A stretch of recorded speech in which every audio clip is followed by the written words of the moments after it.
Saturday's action here at the Honda Indy Toronto was spicy. The excitement in USF 2000 and USF Pro 2000 made for some very exciting racing. We're back again here on a beautiful Sunday morning here right on Lakeshore Boulevard, just outside Lake Ontario, for the final day of action. Two more races coming for you here, USF 2000 and USF Pro 2000. We know the championship's one of the big storylines. Of course, we're on that stretch run to Portland to find out who's going to win the championship. But as we go with back-to-back races today, USF 2000 and USF Pro 2000, one of the coolest stories is standing beside me here right now. Alessandro Di Tullio made his debut at Mid-Ohio for BN Racing. He's the number 2 ranked single-speed karter in the country, and you're making it happen right now. Alessandro, yesterday P4 in the first race here at Toronto. What were your thoughts on that? Yeah, yesterday was a good race. A bit hectic, especially with that first lap incident. And then, once we had to restart, it was just about, putting laps together and making up positions. I think for my only second weekend in this car ever, because I didn't do any testing before Mid-Ohio, I think coming from 11th to 4th is very good. And, today starting in P5, we're going to go for it. The debut at Mid-Ohio, obviously, you want to show the consistency, right? You didn't want to get in trouble. You had some really good runs there. Was there a different feeling coming to Toronto? I know that the course is tough and challenging. You didn't want to get into the walls, but did you have a different mindset at all? Yes, a little bit. I think since it's my second week in the car, I'm a little bit more confident. Obviously, there's still a long way to go. The whole goal of doing these last 3 races is to prep for next year and be ready and go for the championship next year. So, I wanted to push a little bit more this race just to show what I could do a bit, but there's still a lot left in the tank. So, yeah, I'm excited for what's to come. Well, you're learning a new race car. That's the one thing. And then you come to Toronto. This is one of the most challenging tracks, if not the most challenging track on the circuit, right? You just can't make any mistakes here. Yeah, no, it's super difficult. I mean, the first practice, I was not pushing, just learning the track. But once you start pushing, it's like all the mistakes start to flood in. True. And then that's the way to learn. I mean, making mistakes. And as long as you don't hit the wall while making the mistakes, it's fine. And then you can, go from there. But, yeah, as of now, really good. Just one more to go. It was low 80s yesterday afternoon, a warmer day right after IndyCar. It's going to be a bit cooler here this morning. Do you anticipate maybe a little less grip? Yes, I think it's a little bit easier to drive when it's cooler. Maybe the first lap's not so much because everything needs to get up to temp. But once everything is up to temp, I think it's quite nice to drive cooler because yesterday I was sweating a lot. He's ready to get at it, folks. Alessandro Di Tullio, remember that name for BN Racing. One of the really highlights here midway through the season as we head to the stretch run, but this is about the championship. We know that. In USF 2000, there's only 5 races to go. In fact, just 4 now after the win yesterday for Sam Corey. We had a chance to chat with Max Garcia, the point leader coming here into Toronto, still the point leader coming into Sunday, about what it means to him and what he's going to have to do to win this championship. As we roll into the last couple of races of the 2024 season, a lot of focus on the championship battle. And the guy beside me right now for Pabst Racing, Max Garcia, leading the points in USF 2000. Start of the season, you would have been happy to be right here right now with these last couple of races. What are your thoughts coming into the weekend here in Toronto? Yeah, the mindset has shifted a little bit to more championship, but also I'm not going to change my driving on track at all. If the win's there, I'm going to go for it, but if it's risky and we might crash out, then second will be fine for points. Great thing is you had a good run here last year as well, right? How far do you go back when you look at the data from last year, look at the video from last year? Experience so crucial in a tough track like Toronto. Yeah, I mean, this year it's a little bit easier. It's a lot smoother with the repave, but all the data from last year has been really helpful. Obviously the experience here with being my first street course was really big, and I've enjoyed this track since we came here. So early in the season, we talked about winning races, right? It wasn't about the championship. You mentioned that your mindset has shifted a little bit. You have drivers around you. You know the guys that are in the championship fight with you, the Max Taylors, the Evagoras, Papasavas. You've been able to race with them. Does that come more into play, knowing who's around you when you're on the racetrack? Yeah, for sure. Some of them are clean, some are not so clean. But, I just got to recognize who's around me at the point on track. So it's not like it's the first time you've battled for a championship. I know in the karting days you won a lot of championships. You were in the middle of those battles. Can you go back and remember what it was like and your mindset, your focus on trying to win some of those karting championships? Yeah, of course. I lost more than I won, so the mindsets are going to change from that. But I think it's going to help a lot for this year. And obviously we're in the same position in karting a couple of times, so I think it's going to help a lot. Obviously last year in USF 2000, a huge victory, the first driver championship for Pabst Racing. Back-to-back, how special would that be? It'd be amazing. Pabst hadn't gotten one in forever, and now to potentially do it back-to-back would be major for this team, so hopefully we can do it. Max Garcia got off to the 2024 season big time, leading, winning some races. And here he is right now with only 4 more races to go to Portland to see if he can't win a championship. We'll see what happens. This young driver from Pabst Racing trying to go back-to-back with USF 2000. You can feel confident Continental is the smart choice in tires. Can they handle extremes? Yep. Tested from the Texas desert to near the Arctic Circle. Really? Really. Anything for the guy who finds that one pothole? Yeah, road hazard coverage has your back. For real? Absolutely. Were they made by like a bajillion engineers? Well, closer to 100. Continental. Welcome to the smart choice in tires. Over the years, we've chased down a lot of dreams, each one leading to the next, all the way to our most electrifying dream yet. Introducing the all-new, all-electric Honda Prologue.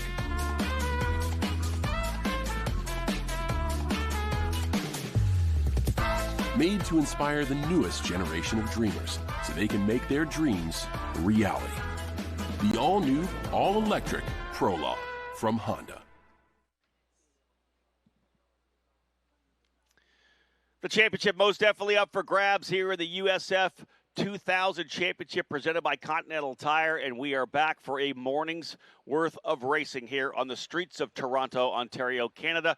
And again, the day is going to be a busy one trackside, but we got to get things rolling here with a couple of events in the ladder system. The feeder series for the NTT IndyCar Series, the USF Pro Championships presented by Continental Tire. Again, my name is Rob Howden, the voice of this program, and here we have the pit lane as the drivers are up early, ready to go for what will be an 8 o'clock green flag, 7:56 scheduled for the command to fire engines from pit lane.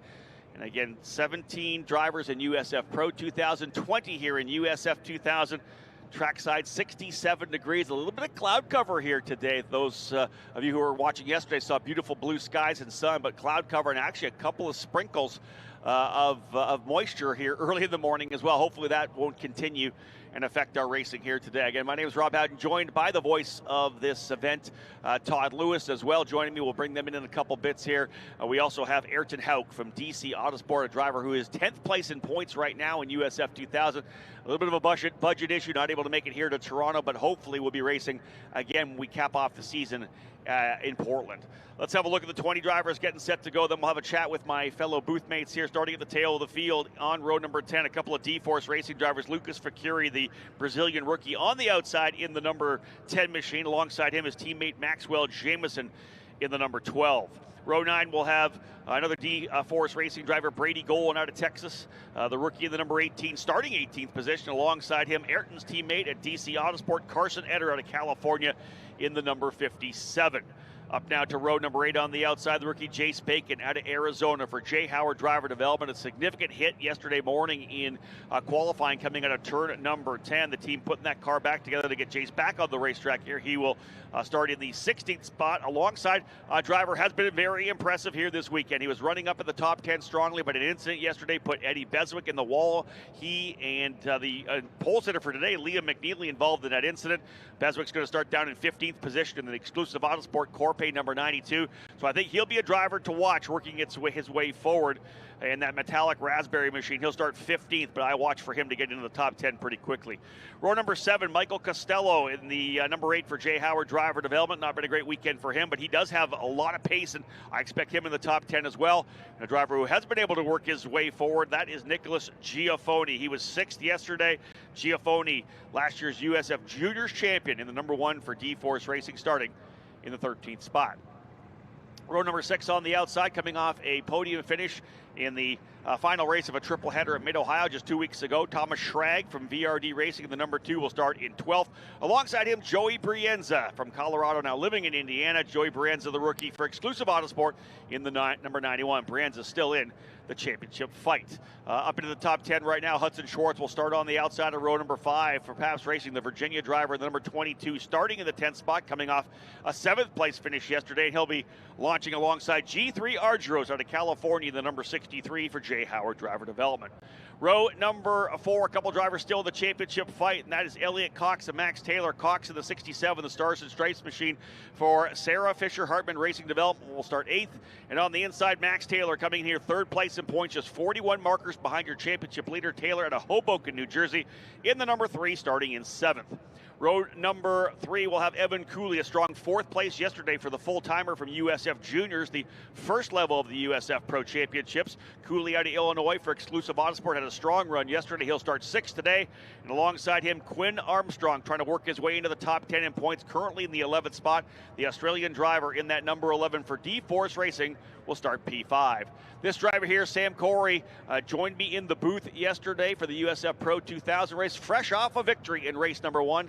He was the winner yesterday in USF 2000. He'll start the number 23 Pabst racing car from the outside of row number 2, P4, and alongside him, your current point leader, Max Garcia out of Coconut Grove, Florida, a 38-point lead right now over his teammate Corey, and they'll start alongside each other on an all Pabst racing row number 2.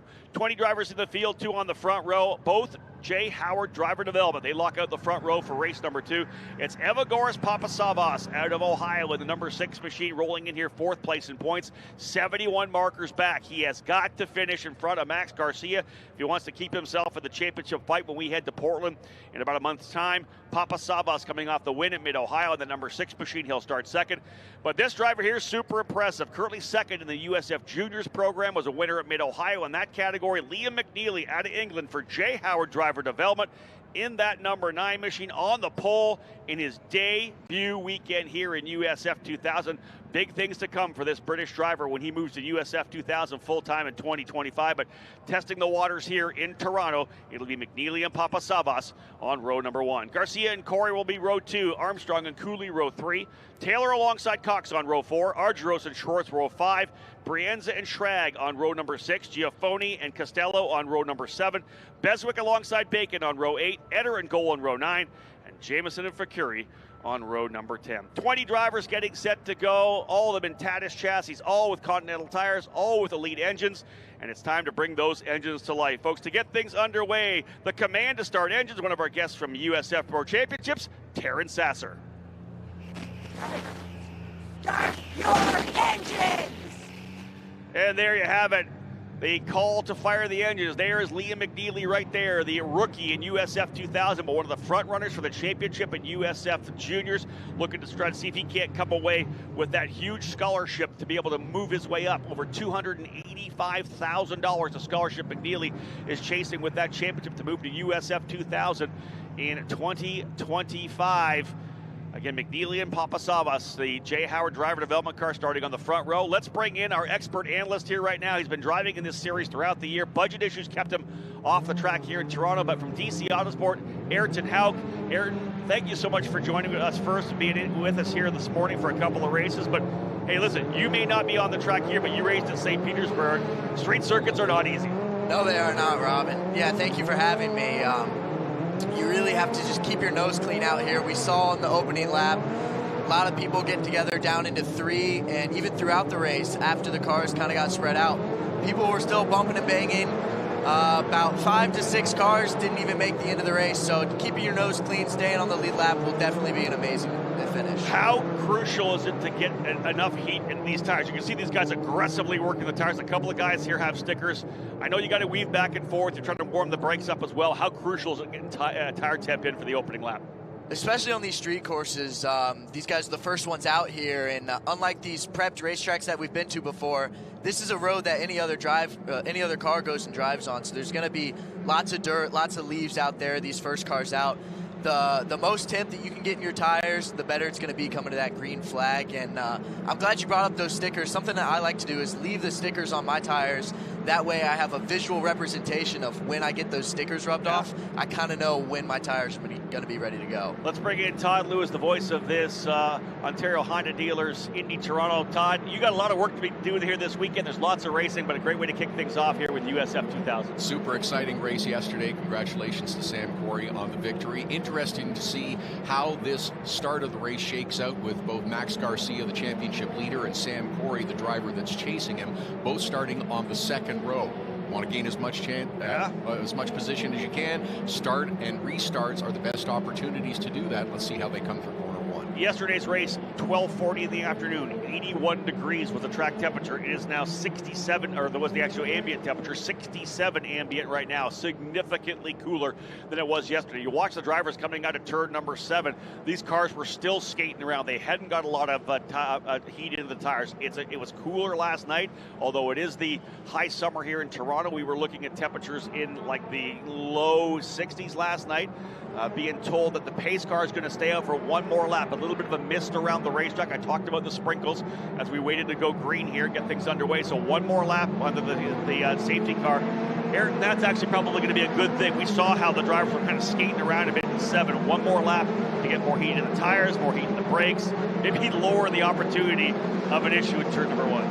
Yeah, absolutely. And maybe it helps some of these guys get these pre-race jitters out, kind of get used to the car a little bit, feel the track out, and be able to see every corner one more time before that green drops. Exactly it, kind of a reconnaissance lap, a sighting lap, if you will, and the drivers again one more time around here to get things underway. I believe we've probably started the race as well. I think this will be the first lap in. I'm not sure of that, but it's a good possibility that they will call this the first lap coming around the track. But again, McNeely, so impressive in USF Juniors this year. He won early in the season in the first weekend at NOLA Motorsports Park. A victory as well for him at Mid-Ohio in USF Juniors. The first level of this USF Pro Championship is presented by Continental Tires, and that series with 23, 24 plus drivers in it is going to develop a lot of great competitors to come into USF 2000 in 2025 and beyond. We will go green this time by the call coming from race control. But Liam McNeely electing to make Toronto his debut weekend in USF 2000. I don't think it's a bad idea at all. Obviously, getting a chance to run here before you do a full season is going to give him the experience he needs if he's in the middle of a championship fight. And Tom, we talk about this. This is the championship scrap. One of the great things about Mid-Ohio, it's kind of that turning point, and then it's Toronto and Portland. Like when you get to Toronto, you know you're in the middle at the end of the stretch run, and 8 championships up for grabs. That's when you assess your output for the rest of the season. We've got Toronto, we've got Portland, we've got 5 rounds to get it done, and you have to gain as many points as you can. Interested to see how Liam McNeely is feeling. Yes, first event, but you're starting on pole, too. There's a little extra pressure with that. That and the fact that he was in the wall yesterday in turn number 5 after that incident between he, Eddie Beswick, and Quinn Armstrong. So he's already been in the wall one time so far. Here we go, folks. Drivers getting lined up. We're actually not 2x2 as of yet. Oh, no, the pace car back out again. So we're going to go by one more time, potentially. There you go, an update. So one more lap around here. I was looking to see whether or not they were knocking the laps down on the actual lap count. We're going to do a 20-lapper here with a 40-minute window. The time window has started. The lap count has not. So there you have it. We are counting down. And this will be the first lap. You see on live timing if you're watching at home. This lap going in as the first lap of the race. Time has started.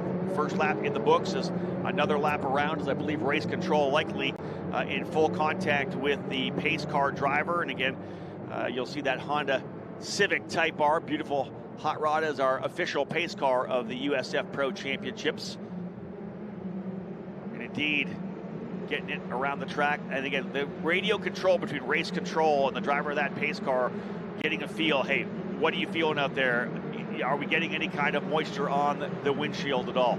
Doing the best to get these drivers positioned to have the cleanest start we possibly can in turn number 1. That's the idea. The more heat we can get in the tires, get these drivers ready, the higher the odds that we'll have a clean run through turns 1 and 2. We had an issue yesterday, as you know, if you watched USF Pro 2000. Leader, pole sitter Denny Dushelski had a little bit of trouble getting to the corner, kind of stacked everybody back up. Contact between Sykes and Denmark, and then Nikita Johnson into the back of Liam Skeets as he had to kind of break up a little bit there.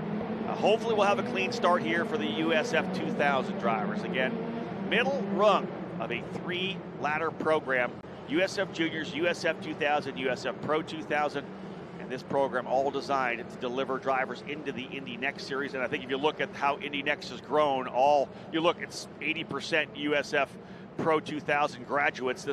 We've done our job putting drivers into Indy Next. We'll continue to do that, as you're going to see that event up next. 2x2, time to go racing. As we said before, it'll be 18 laps to go when they get around. They'll put the first 2 in the books here under a yellow.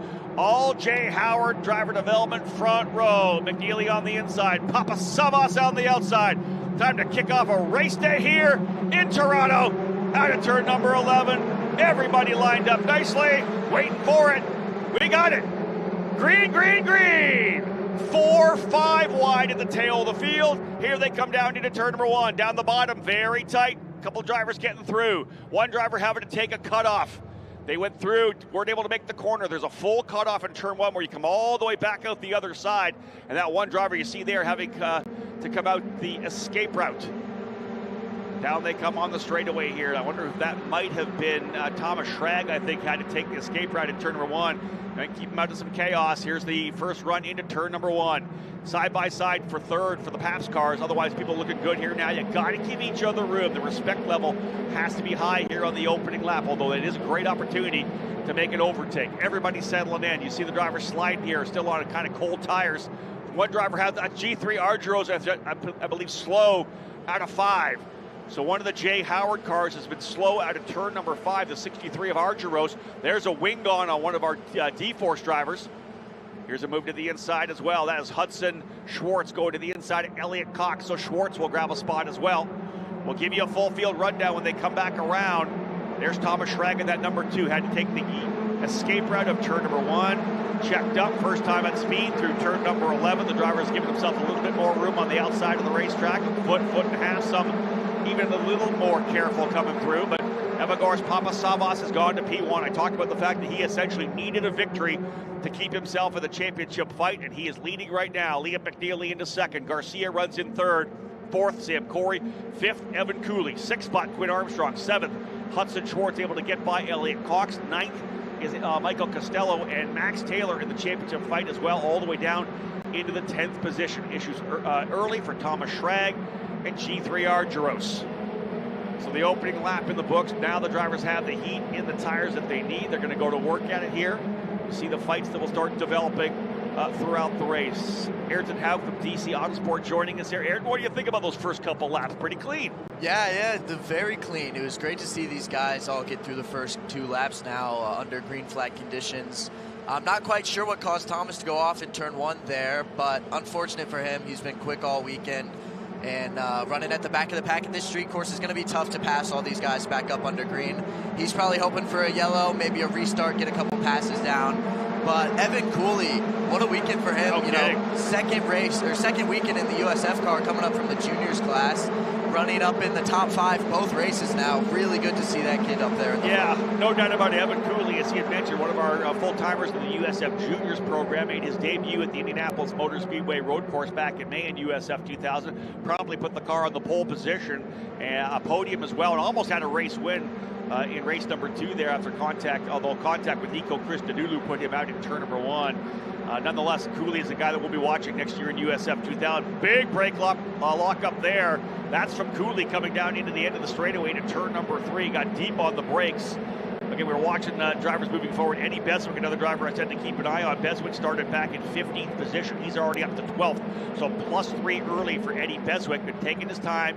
Again, Beswick, the current point leader in the Australian Formula 4 Championship. And there's the car that doesn't have the wing, the front wing. That's Lucas Ficuri in the number 10 D-Force machine. That is going to hurt, folks, because there are a number of corners here where you're going to try to carry a lot of speed. Turn 1, turn 2, that you're carrying a ton of speed through turn 7 as well, 6 and 7. And Aaron, without that front wing, you just have that constant understeer. You just never can get the thing to point. You're going to always have to wait on throttle. You're going to slowly see guys go by him as they're able to come through this corner here with a lot more speed. Those last couple of corners there, turns 9, 10, 11, very high speed, long duration corners, leading on to one of the longest straights on the track coming down into turn 1 with a hard brake zone. He's going to be limited to speed out of the last corner. It's going to limit him down the straight and really open him up to get passed down into 1. And listen, when you're a young driver early on, that's one of the things you got to take care of the front wing of the car. I know you're trying to be on him as you watch all these drivers be super close right on the gearbox, but man, if you get that front wing knocked off, you've essentially ended your race. It'll be a tough one here for GFO, or rather for Ficuri as he's falling down the order. There's another pass. Oh, there's that battle there. Remember early on we saw Hudson Schwartz get by Elliott Cox. Cox just returned the favor over in turn number 5. Todd, nice move to the bottom there for Elliott Cox. Not someplace that you'll normally see a pass here around the streets of Toronto, but if you can make it work, take advantage, and Elliott Cox has absolutely done that.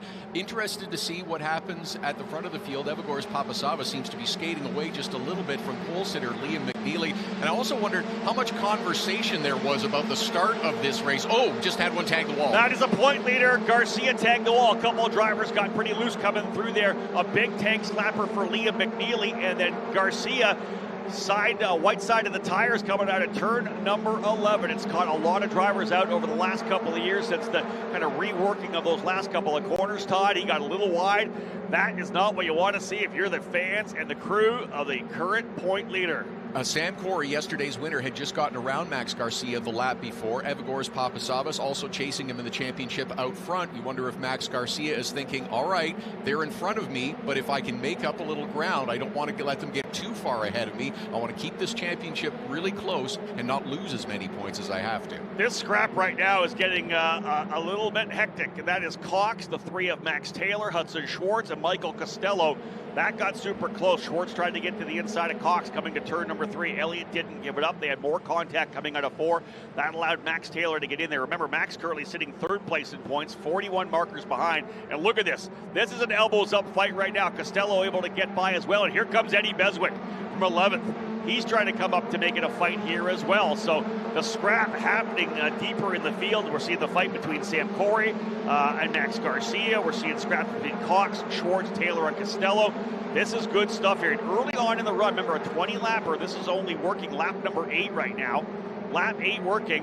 And Papasavas, as Todd had mentioned, a 1.6 second lead out front clean.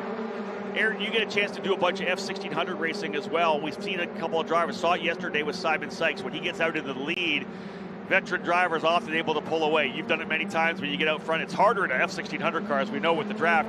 But there's just something about being up front, right, with that open racetrack. You don't have to, nobody's pushing you from behind. You can start banging off those laps that allow you to pull away. It's a chance to take a breath and really just start focusing on your own laps without having to worry about people behind you trying to draft up and pass. It's a time to just really put your head down, and if you see the gap is growing, it's just a confidence boost too. You're really able to get out there, start opening up a gap, and really hope to go green to checker in this race, because if it stays this way, it's starting to really look like Evagor's race.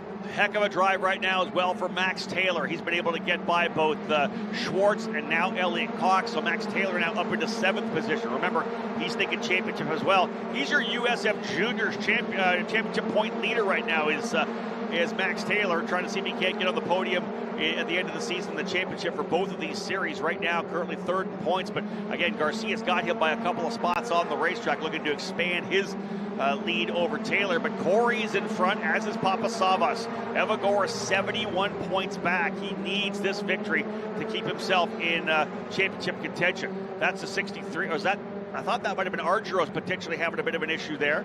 G3 Argyros to the tail of the field. Yeah, remember we talked about him having issues early. He's a lap back right now, so as was Jace Bacon. So a couple of the Jay Howard cars having trouble. Up front, though, Costello right in the middle of the scrap, as we know. And, of course, the leaders from Jay Howard Driver Development, Evagor's Papasavas and Liam McNeely, looking to go 1-2 here. Again, closing in on the halfway point.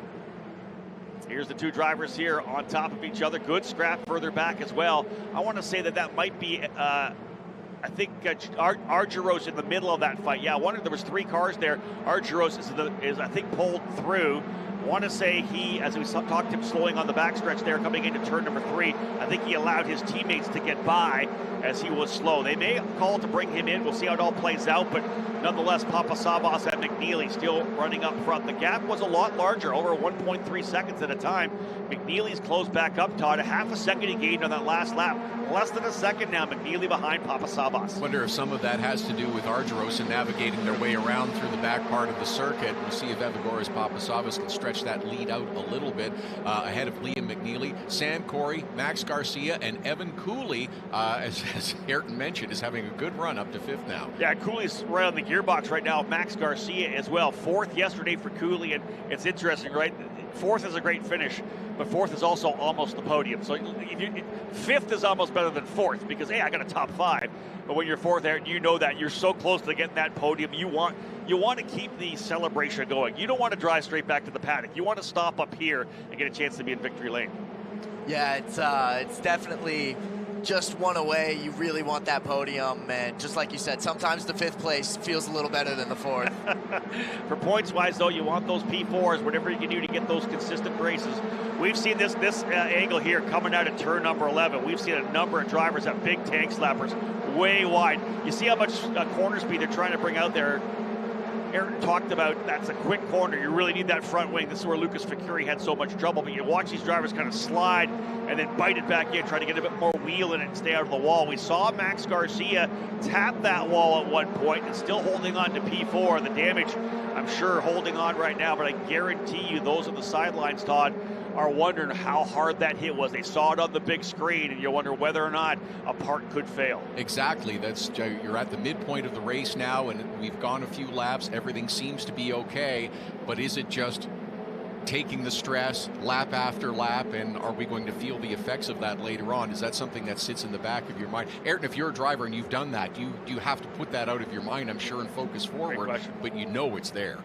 Absolutely. You've always got to focus on moving forward, but at the same time, you really got to pay attention to the car, because if you feel something going, if you can navigate around it and really bring the car back without pushing too far and getting that part to fail, then a P8's always better than a DNF. That's it. And again, watching Garcia still running nicely there in 4th. Evan Cooley putting the pressure on. A little further back, a clean run for Quinn Armstrong. Quinn had a good run yesterday as well, finished in the 8th spot, and he was part of that skirmish over in turn number 5, coming home P8, currently running in the 6th position. So a solid effort for the Aussie for D-Force Racing. Let's talk a little bit about your teammate, Carson Edders. Had a rough weekend. He's been in the wall a couple of times on the weekend, but right now having a cleaner run here, P15. Again, as a rookie for a driver like Carson, any of the rookies in the field, it's sad that you're not able to run here this weekend. The key is to come to Toronto, learn, and get a feel for it. And the one driver, that's the Costello. He has overcooked it into turn number 3. Costello locking up the right front. He'll slam it into reverse. He'll lose a bunch of spots. There goes Giafoni by. That's for 13th. Here comes Brady Golan. He's able to continue, so it's going to be a 13th spot there, all the way from 9th down to 13th for Costello. But back to that point, for a driver like Carson Edders and some of the rookies coming in here, it's really just about getting that first experience at Toronto and trying to get as many laps as you can. It absolutely is, Rob. Driver there, touched again. That was the number 90, I believe, or maybe the 92 of Beswick. Yeah, that's Beswick in the 92. Oh, he gets into the wall coming out of turn number 8. So contact for Eddie Beswick, a little wide coming out of turn 8. The first driver I think we've seen from our series tap the wall, and that is going to be left side damage. We got a replay of that. Have a look coming out of this. Oh, he overcooks it, doesn't get it turned, and into the tires. So left front damage, and he knows it. He actually puts his hands on his helmet. Disappointed with the issue there. A tough one yesterday for Eddie Beswick, and he was running almost up into the top 10. A horrible effort there, a problem there for Eddie Beswick. But that's so easy to do. I know you haven't run here before. You've run St. Pete, and you're taking so much, so much corner speed. You're trying to push it, and if you just don't get the thing wound up and turned, at that point you're a passenger. So upsetting for Beswick. He's been on pace all weekend. His debut in the USF2000 series. And turn 8 especially, really bumpy on the brake zone. You've got a manhole cover right when you start to turn in. And I'm not sure if Joey was peeking in and maybe got him spooked a little bit, but you saw he just got a little bit too far in. Could have been the bumps, could have been Joey inside of him, and just upsetting into the tire barrier. We talked about Carson Edders, your team DC Autosport. I know you've been sitting, obviously not racing, but you've been sitting in on all the debrief. You've been looking at all the video, all the data, so you understand that corner and the bumps coming in can really upset the car. It's a very aggressive corner, yeah. Probably from the video, it looks like one of the most aggressive on the track so far.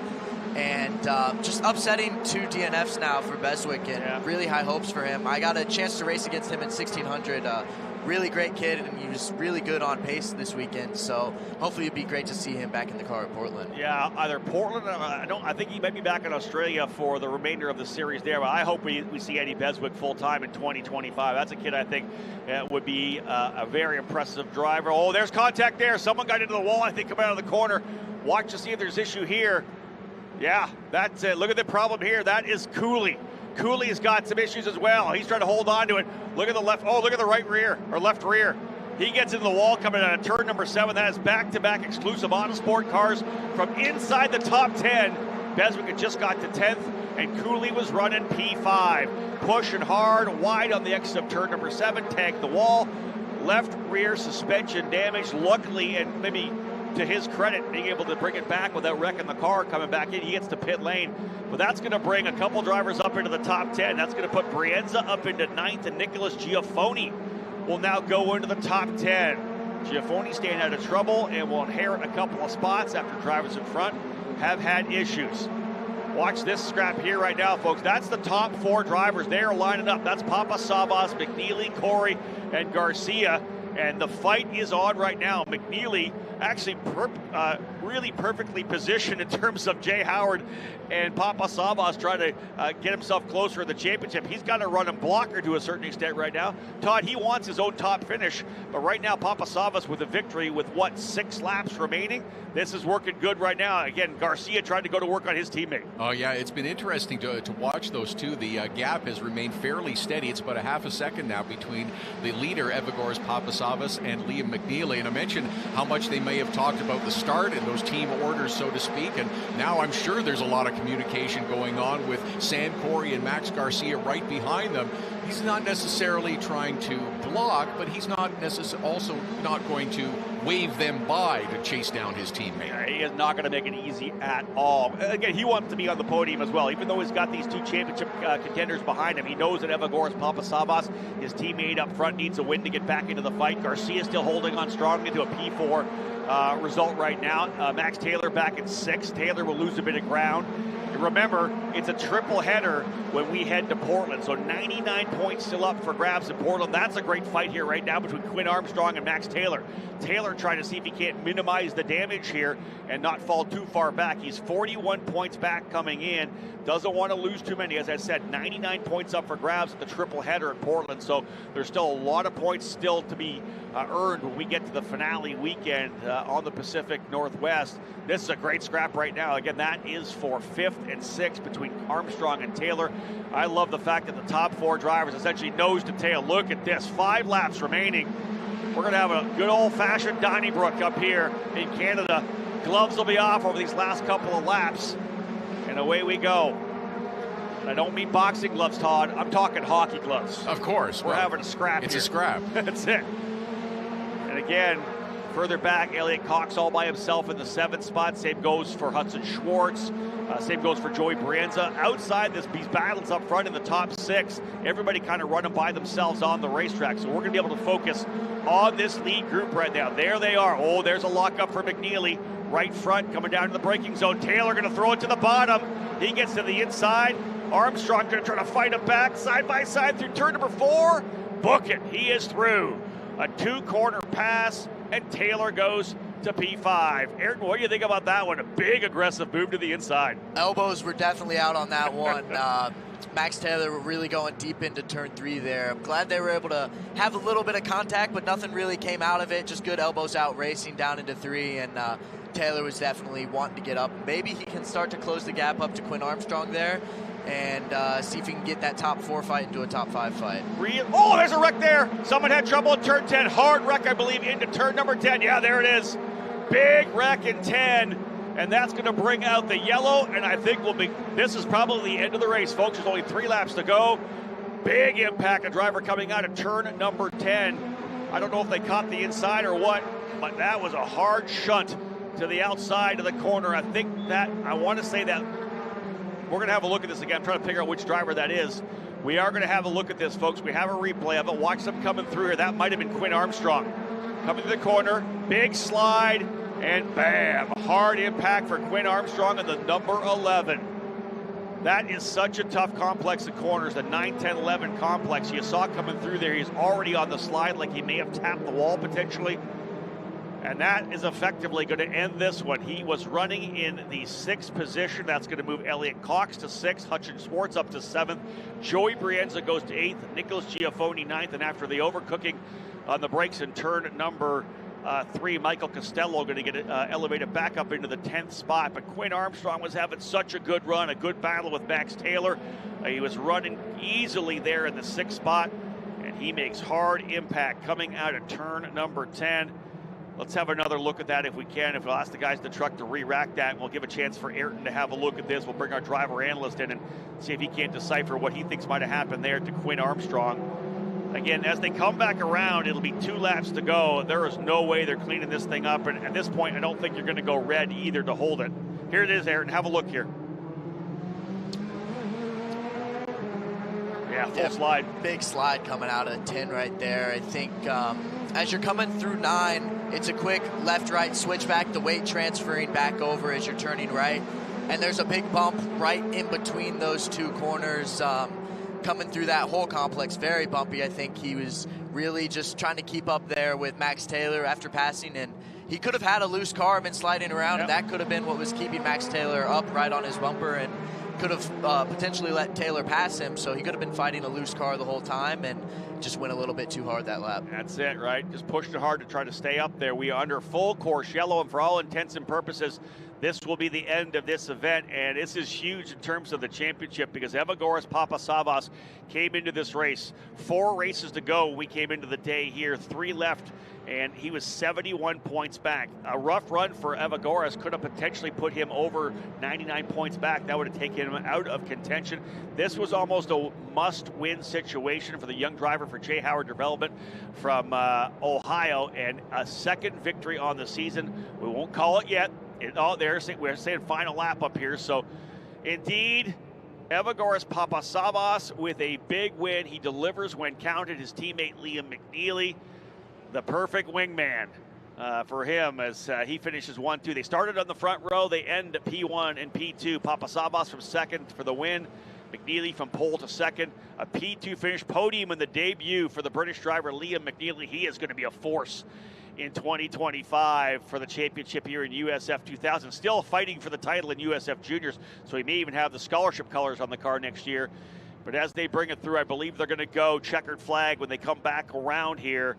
Again, the USF Pro 2000 drivers on the false grid right now getting set for their final race of the weekend. But Evagoras Papasavvas, folks, is going to win this one here under yellow. Liam McNeely will finish in second. Sam Corey ahead of Max Garcia. He'll take another couple of points out. It's going to be, I'm not sure the gap right now between third and fourth in points. I want to say it's 3. So he'll get it down to 35 points. There's your twin checkers from Aaron Likens at start finish. Corey gaining another 3 or 4 points. Who got fast lap of the race? Max Taylor. So although he'll lose a couple of points to Garcia, that'll be big as well. And remember, Papasavvas laps led too. There's a bonus point for most laps led. So he gets himself back in the scrap. He'll gain likely 10 points, so he'll be 61 points back. It's not done for Papasavvas yet either. There you go. Papasavvas P1, McNeely and Corey will be on the podium here momentarily. Garcia coming home in 4th, Max Taylor 5th. Elliott Cox, a soldiering run to 6th. Hudson Schwartz 7th. Joey Brienza ends up 8th. Nicholas Giaffoni 9th. And Michael Costello rounding out the top 10. Just outside the top 10, Brady Golan coming home in 11th. Thomas Schrag, who had to take the escape route in turn 1 of the opening lap, fights his way back up to 12th. Carson Etter able to finish the race in 13th. Good for Carson after a really rough weekend, bringing it home this time. Lucas Facuri, no wing, ends up in the 14th spot. Quinn Armstrong, the first of the drivers out of the race. Armstrong in the wall in 10. Cooley taps the wall in turn number 7 or 6 rather. Beswick into the wall in turn 8. Jameson, Bacon, and Argyros all out as well. What do you think, Ayrton, for a driver like Evagoras Papasavvas in essentially a must-win situation? It's always cool to see a driver deliver. Yeah, great race for Evagoras. Really good start, kept his nose about him, and it was definitely very beneficial to have a teammate up there with him. He got around McNeely, and I think McNeely knew about the championship and helped him stay out in front with keeping those 2 Pabst cars held up right behind him. And, Evagoras, rough day yesterday. Really good to see him bounce back and get those points. I love having you in the booth with me, Ayrton, but I'd rather see you on the racetrack. I know you're trying to put things together to get back on the track in Portland while we have an opportunity before everybody comes into victory lane. Tell me about what you're doing in terms of trying to get the funding. I know you got a lot of great people around you right now. Thank you, Rob. And yeah, I love being up here too. But it does hurt seeing these guys that I'm racing against out on track. We're doing everything we can to get out to Portland. I think we're going to be able to get out there. We're excited to get back out. It's a triple header, so hopefully hopefully we'll be able to make up the points that we don't have from this weekend. Here he is, folks, out of the car. It's still rolling. Evagoras Papasavas pumped up. That is a huge victory for Evagoras, for Jay Howard Driver Development. He knew he needed this. He had to come back.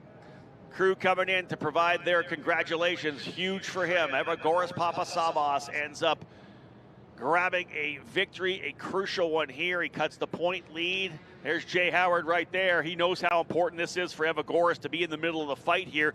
Liam McNeely, again, as we said, very impressive in his debut weekend here. The incident yesterday with Eddie Beswick and Quinn Armstrong in Turn 5 took him out of what was likely going to be a top 5 finish again. But Sam Corey coming back again. He won yesterday, 3rd place today. Todd Lewis, he did everything he needed to do. When you came into this event, he needed to finish in front of Max Garcia. He did it twice. He's cut down the points. He's in the championship fight when we head to Portland in a month's time. Double podium weekend is about as good as you can ask for. Scores a victory, scores another 3rd place finish, and in both instances finishes ahead of the driver that you are chasing. Cut into the lead. Everybody wants an opportunity. They will have the opportunity with one more round, 3 races at Portland to come. And we go back to 2022 when it was 2 Paps cars and a Cape car battling for the championship. It was Miles Rowe, Jace Denmark, and Michael D'Orlando. It was D'Orlando that ended up getting the championship, not the 2 pace cars, not the 2 Paps cars. So that may play well for Evagoras Papasavas or Max Taylor if they're in the middle of the fight. But there is Evagoras, and of course enjoying himself having got that victory. Todd, I'm going to head to Victory Lane. Ayrton, you hang around here. We're going to have you here for USF Pro 2000 as well. Victory Lane beckons. Time to celebrate with the top 3 drivers in USF 2000. You can feel confident Continental is the smart choice in tires. Can they handle extremes? Yep. Tested from the Texas desert to near the Arctic Circle. Really? Really. Anything for the guy who finds that one pothole? Yeah, road hazard coverage has your back. For real? Absolutely. Were they made by like a bajillion engineers? Well, closer to 100. Continental. Welcome to the smart choice in tires. Over the years, we've chased down a lot of dreams, each one leading to the next, all the way to our most electrifying dream yet. Introducing the all-new, all-electric Honda Prologue.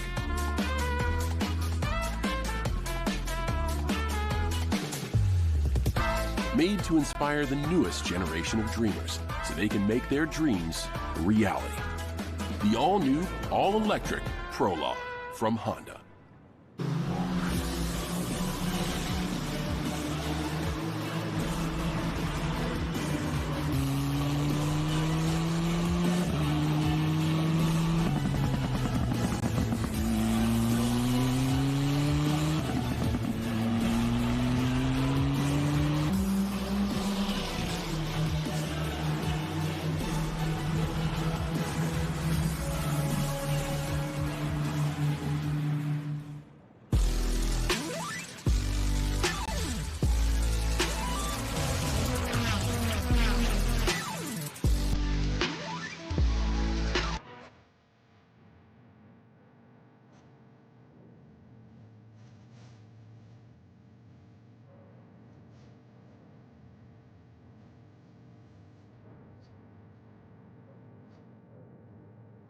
USF Pro Championships races on the day. We start things off with USF 2000, and then we'll head into USF Pro 2000. Those drivers getting ready to roll here right now.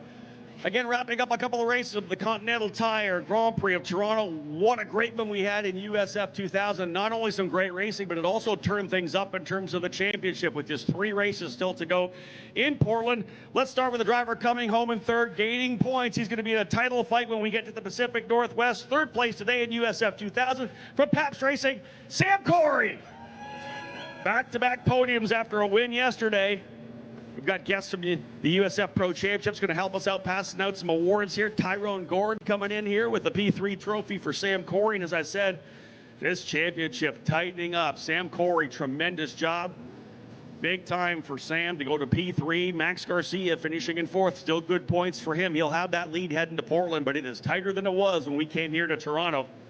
Finishing in 2nd, folks, he's 2nd place right now in the USF Juniors points. He is going to be a star next year in USF 2000. A fantastic debut here this weekend, finishing P2 for Jay Howard Driver Development from England, Liam McNeely. Great drive today from pole Olivia Carlson's coming up with that trophy for Liam. His first in USF 2000 competition. And again, we're looking forward to see what he can do next year. He still has a title fight in USF Juniors. He'll be heading to Road America on the second weekend of August, and then of course to Portland as well. But I'll tell you folks, this was essentially a must-win situation for this driver here right now. He was 71 points back coming in, and he lost more. It was going to be tough to try to fight for a championship. He scored a victory as well at Mid-Ohio, a huge one here, as I said, must win. He goes P1, and he is in the championship fight. Folks, from J. Howard Driver Development, our winner today in USF 2000, give it up for Evagoras Papasavas! A little bit of relief right now. That was a must-win situation. Yeah, it's a big relief, you know, keeping the championship in mind. But, you know, when I was out there, I wasn't thinking about the championship. It was all about just executing, hitting my marks, doing the laps that I could. And, yeah, the car was great. Car felt great. Have to thank Jay and the team for putting together such a good car, you know, right out the box in practice. So it's a really good weekend overall. We had good pace all weekend. So, yeah, I'm happy to show all the hard work that me and the team put together. How ready are you to go to Portland right now and fight for a championship? I mean, I'd be fine if Portland's tomorrow, so I'd go over there right now. Congratulations. Get up on top here. Let's bring that first place trophy in. Again, Evagoras Papasavas, his second win on the season. Taryn Sasser going to bring us that trophy in here. But tremendous run for Evagoras. And as I said, we have ourselves a four-driver battle for the championship heading to Portland. Max Garcia still with good points. Sam Corey right there in second. I'm not sure whether or not Evagoras is going to move to third, but Max Taylor's in the fight as well. We'll have four drivers fighting for a championship, 3 races in Portland, 99 points still up for grabs, and a scholarship worth over $450,000 to move to the USF Pro 2000 category next year. And this is an important one for these young drivers. And again, all of these drivers just 3 steps away from the NTT IndyCar Series, looking to go Pro 2000 racing in 2025. J. Howard Driver Development having a tremendous day here. Of course, locked out the front row with Liam McNeely on the pole, Evagoras on the outside of the front row. End up with 2 finishes here, P1 and P2. Sam Corey, of course, doing what he needed to do on the weekend, and that was finish in front of his teammate Max Garcia. He did that in both races, so a crucial weekend for Sam Corey to get the points he needs. He closes the gap significantly here, heading to Portland. But behind me right now, the engines have fired for USF Pro 2000. They'll be rolling out onto the pit lane momentarily. Still a ways away from the command to fire those engines. But we've got a lot of great stuff happening here this morning. Great way to fire things up, of course, before we go racing with the Ontario Honda dealers Indy Toronto. That's going to be a fantastic 85 lapper this afternoon. Great race for the drivers here in USF 2000. We saw so many awesome battles throughout the field there. Just tremendous to watch.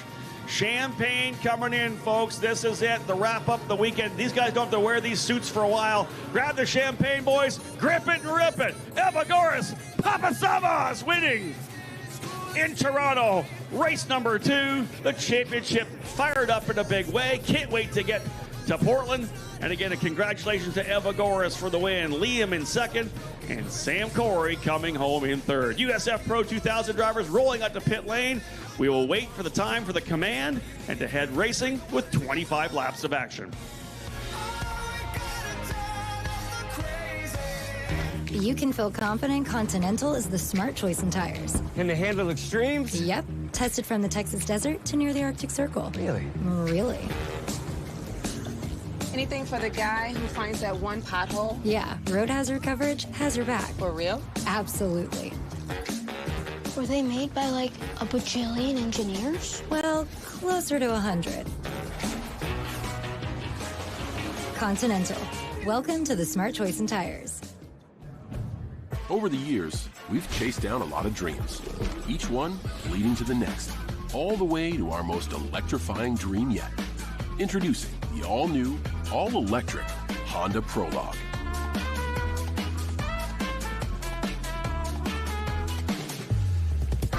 Made to inspire the newest generation of dreamers so they can make their dreams a reality. The all-new, all-electric Prologue from Honda.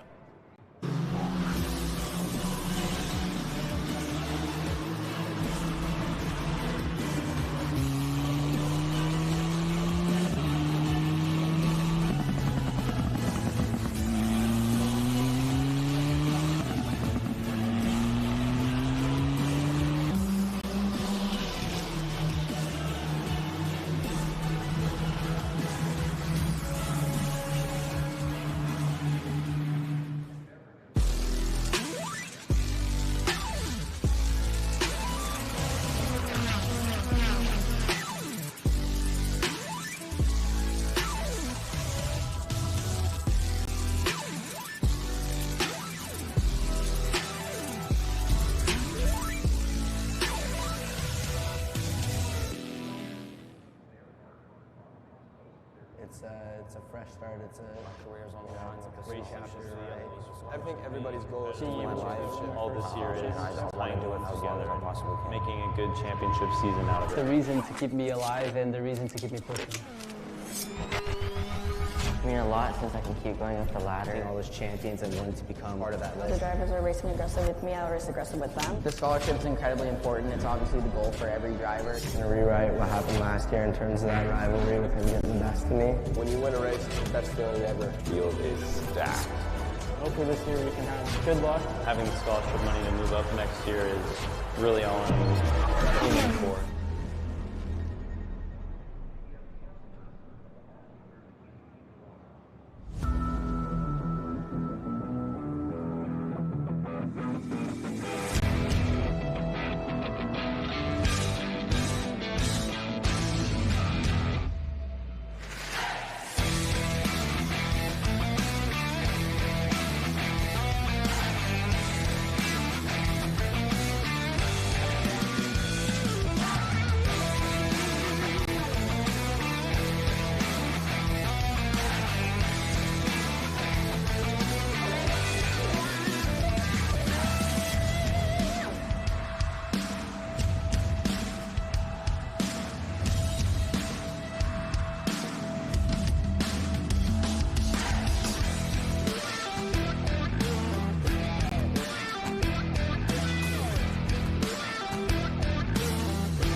You can feel confident Continental is the smart choice in tires. Can they handle extremes? Yep. Tested from the Texas desert to near the Arctic Circle. Really? Really. Anything for the guy who finds that one pothole? Yeah, road hazard coverage has your back. For real? Absolutely. Were they made by like a bajillion engineers? Well, closer to 100. Continental. Welcome to the smart choice in tires. Over the years, we've chased down a lot of dreams, each one leading to the next, all the way to our most electrifying dream yet. Introducing the all-new, all-electric Honda Prologue.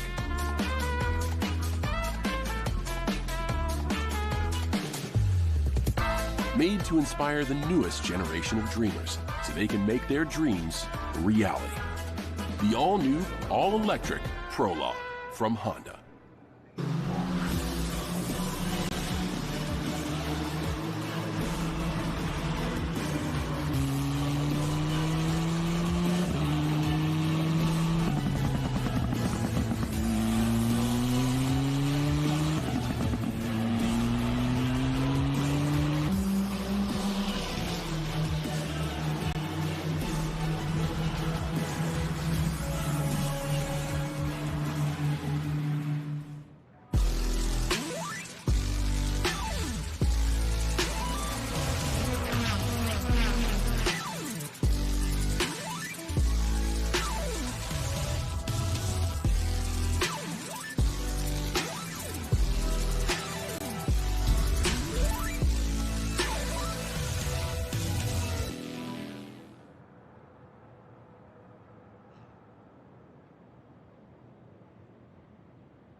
Welcome back to the streets of Toronto, and what is a cloudy morning right now. Blue skies trying to peek through. We had a couple of sprinkles earlier today, but again, that did not affect what was a tremendous race in the USF 2000 category. Evagoras Papasavvas, a crucial victory to keep himself in the championship fight as we head to Portland in a month's time for the season finale of the program.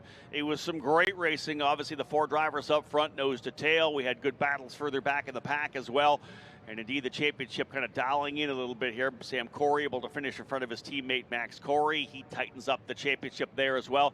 I think it's going to be four drivers heading in for the fight when we get to Portland in August. So lots of great racing there. We're not done at all as well. Here we have one more big race for you here. The drivers in the USF Pro 2000 category. This is another championship that is super tight.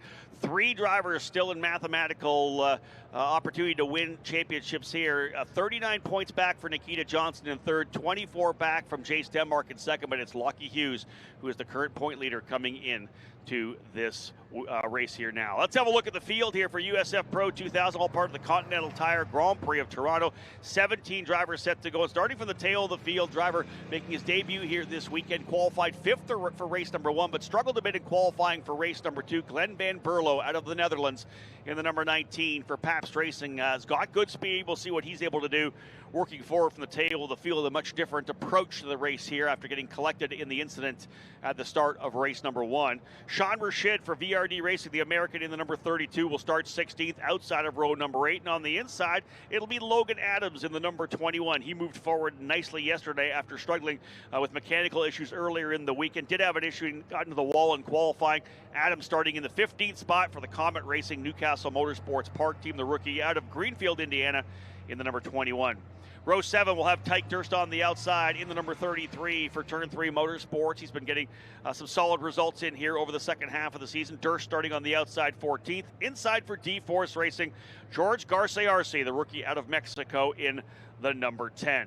Going now to row number 6, Nicolas Monteiro showed good speed throughout the day yesterday in the race. He'll start 12th today for D-Force Racing, the Brazilian in the number 9. And alongside him, a driver looking for a big result to work his way further. He currently 10th place in points, tied with Braden Eves in 10th, trying to see if he can't get himself further up the order. And I'm talking about, of course, Frankie Mossman out of California for Jay Howard Driver Development. Single car effort this year for Jay Howard, who won a championship a couple of years ago with Christian Rasmussen in this category.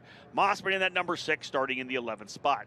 Getting now into the top 10, row number 5, the hometown boy, just down the road, down the 401 in Milton, Mac Clark for D-Force Racing in the number 7. The Canadian set to start on the outside of row number 5. He'll be 10th. Alongside him, driver who made his way to the podium yesterday from Mexico, number 77, Ricardo Escoto for BN Racing. A strong effort for him. He ends up starting here today in the 9th spot. Row number 4, driver started the pole yesterday but had some issues in turn number 1. Danny Dashelski out of North Carolina, the rookie for Turn 3 Motorsport, will start this time back in 8th position but has shown great speed here. Would not be surprised to see him fight his way into the top 5. He'll start 3rd. Alongside him, yesterday's winner, the number 18 of Simon Sykes. Winner last year here in USF 2000, winner yesterday in USF Pro 2000. Sykes a deeper start here now. He'll start 7th but showed incredible speed yesterday. The Pabst Racing driver starts starting in the 7th position. Row number 3, Liam Skeets looking for a clean race, taken out in the very first corner and backed it into the tire wall. The Kiwi driver coming in here 5th place in points right now. Skeets for TJ Speed Motorsports in the number 26. Alongside him, one of the really impressive drivers who made his debut at the Mid-Ohio Sports Car Course a couple of weeks ago, Alessandro DiTullio for BN Racing, 4th place yesterday. Won a couple of races in the USF Juniors program back in 2022. He's been on the sidelines ever since. DiTullio currently the number 2 ranked single-speed karter in North America. Great to see him with an opportunity to run full-time in USF Pro 2000 next year.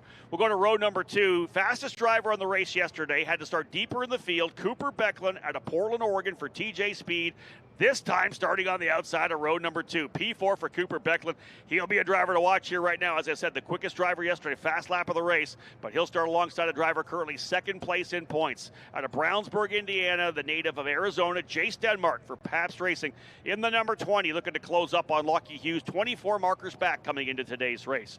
17 drivers in the field, 2 on the front row. Off pole, Nikita Johnson still in the championship fight despite just 4 points yesterday. DNF at the very start of the race, contact with Liam Skeets put him out in turn number 1. He finished dead last.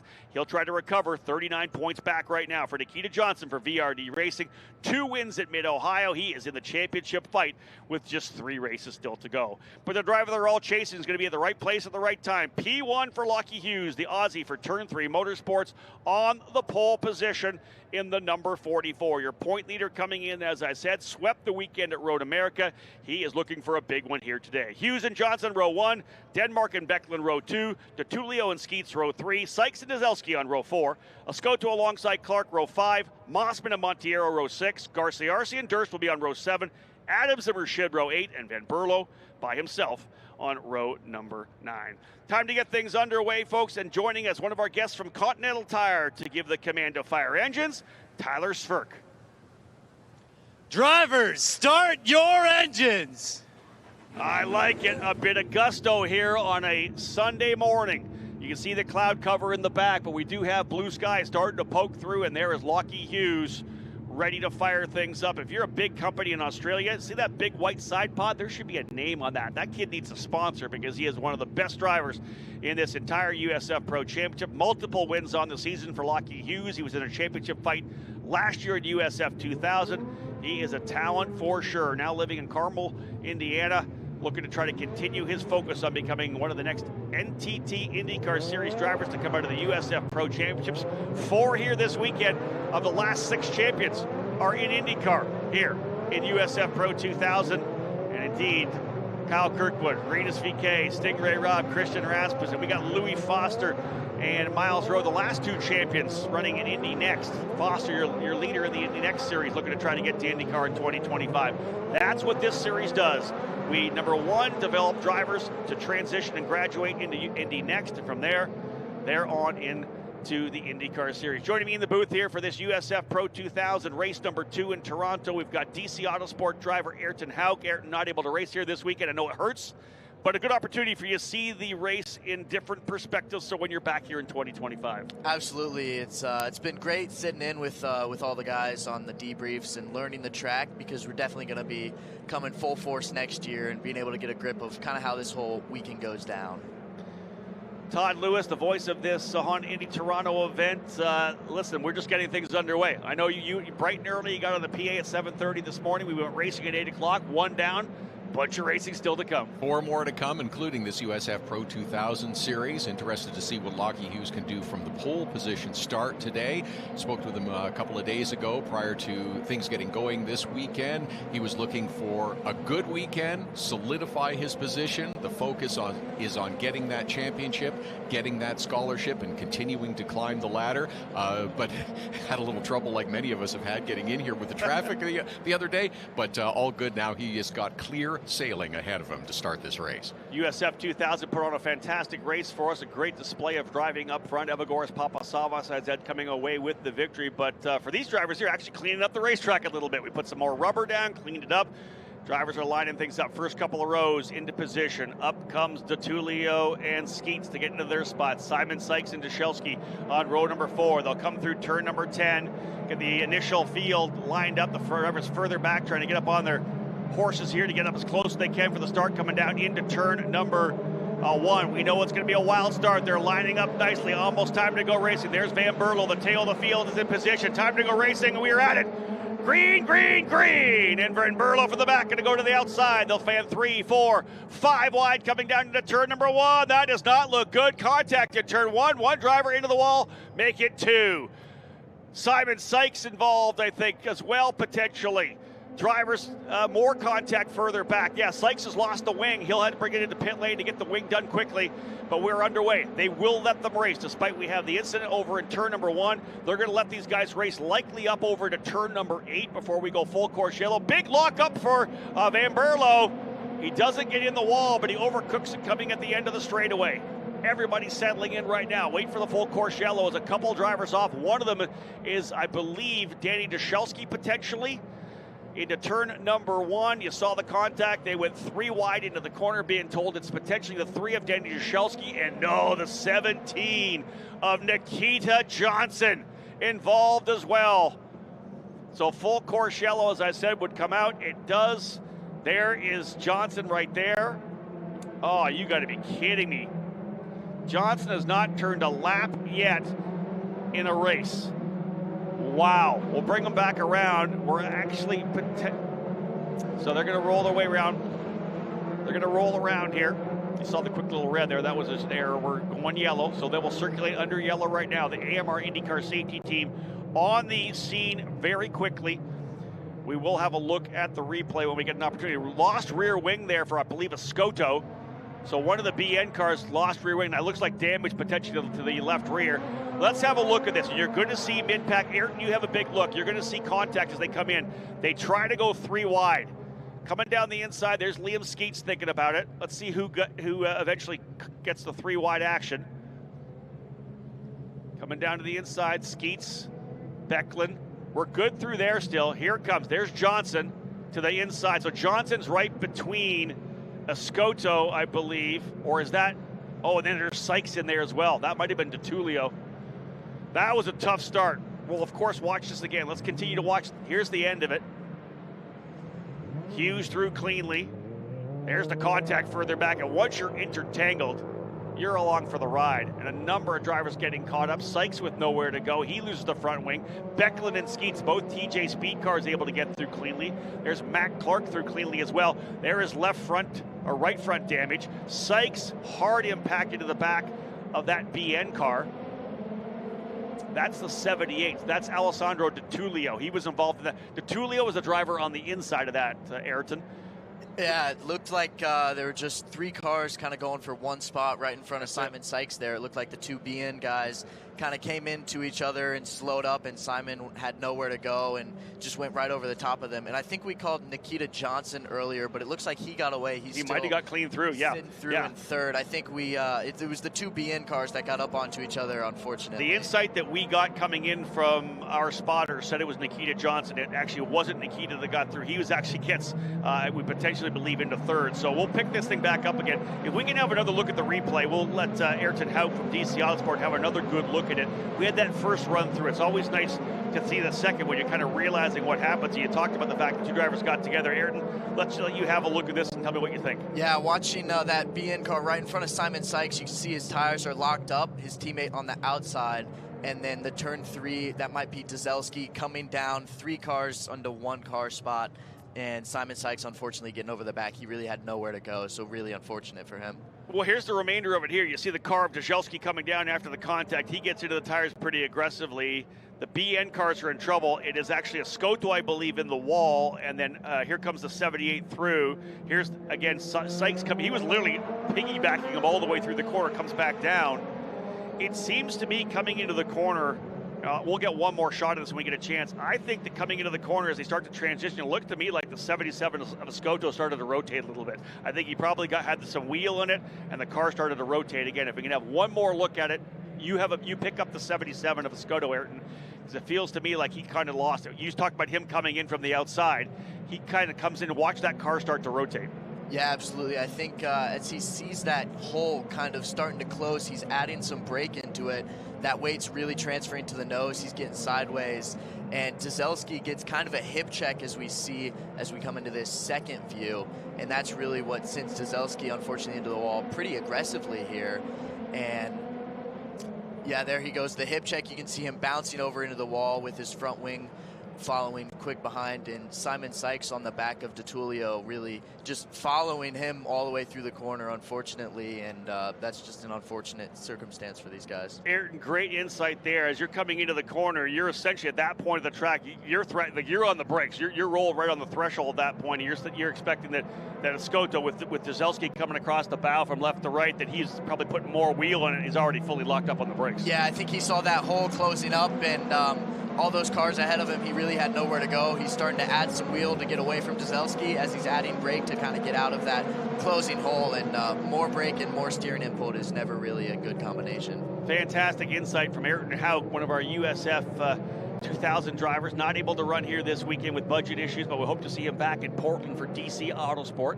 Let's give you a run through of how things have shaken down, the resultant damage here. Lockie Hughes with the lead. Chase Denmark goes to second. Nikita Johnson, we erroneously called as being part of that, being shown here in the third spot. Fourth for Liam Skeets. Fifth for Cooper Becklin. Sixth spot for Matt Clark. Seventh, George Garcia Arce. Eighth is Logan Adams. Ninth, Nicholas Montiero, and Sean Rashid from 16th up in to 10th. Frankie Mossman able to get through in 11th. Tyke Durst in 12th. Glenn Van Berlo, who overcooked it down into turn number 3, locked the brakes up. He is 13th. Simon Sykes is still on the lead lap. Let's see if they're able to get that car and the wing fixed, get him back on the racetrack here.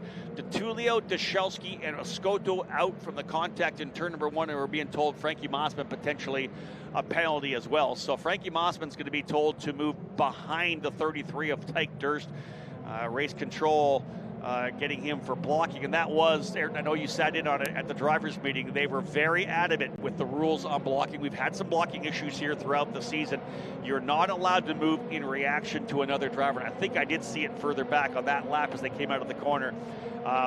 Durst was already down to the inside of the track, and Frankie came across on him. You can't move in reaction to another driver. It's so tempting as you're coming down into the corner. You know, you're looking in your mirrors, you're trying to find where these other drivers are, and you see him poke out, and if he's got to run, and you just got to sit there and accept it and hope you get him on the braking. But it's definitely very tempting. It's something you really got to work on, and unfortunately Frankie got picked up for that. But he's got some pace, so I wouldn't be surprised to see him get that position back and start pushing back through the field. Now, I want to see if I can't pick up there. I believe there's Simon Sykes.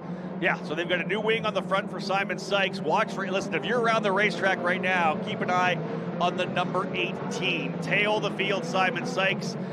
He is going to be up on the wheel. No longer in the championship contention, currently sitting in the 6th spot with a very likelihood of being able to go up into the top 5 in points when we head to Portland for the last couple of races. 66 points for the drivers in Portland. That's why this race here is so crucial.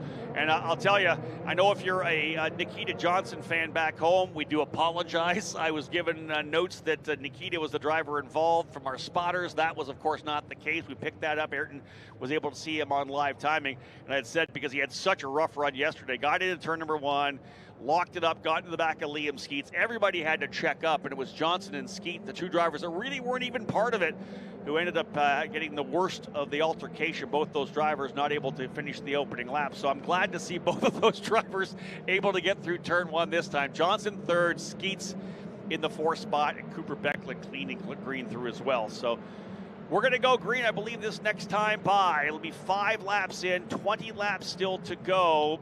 An inauspicious beginning for the drivers here in USF Pro 2000, but I'll tell you, the front 3 drivers in the championship run that way on the racetrack right now. Hughes, Denmark, and Johnson, 1, 2, 3 on the track. Currently 1, 2, 3 in the championship.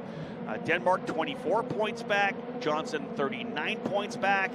They're going to go to work trying to get around Lockie Hughes. Otherwise, the gap will stretch a little bit heading in to Portland. Again, just 66 points up for grabs there. And Lockie Hughes trying to see if he can come after that scholarship. But we talk about the fact that over $250,000, over $260,000 for the USF 2000 champion, the juniors champion to move to USF 2000. Over $450,000 for the USF 2000 champion to move up.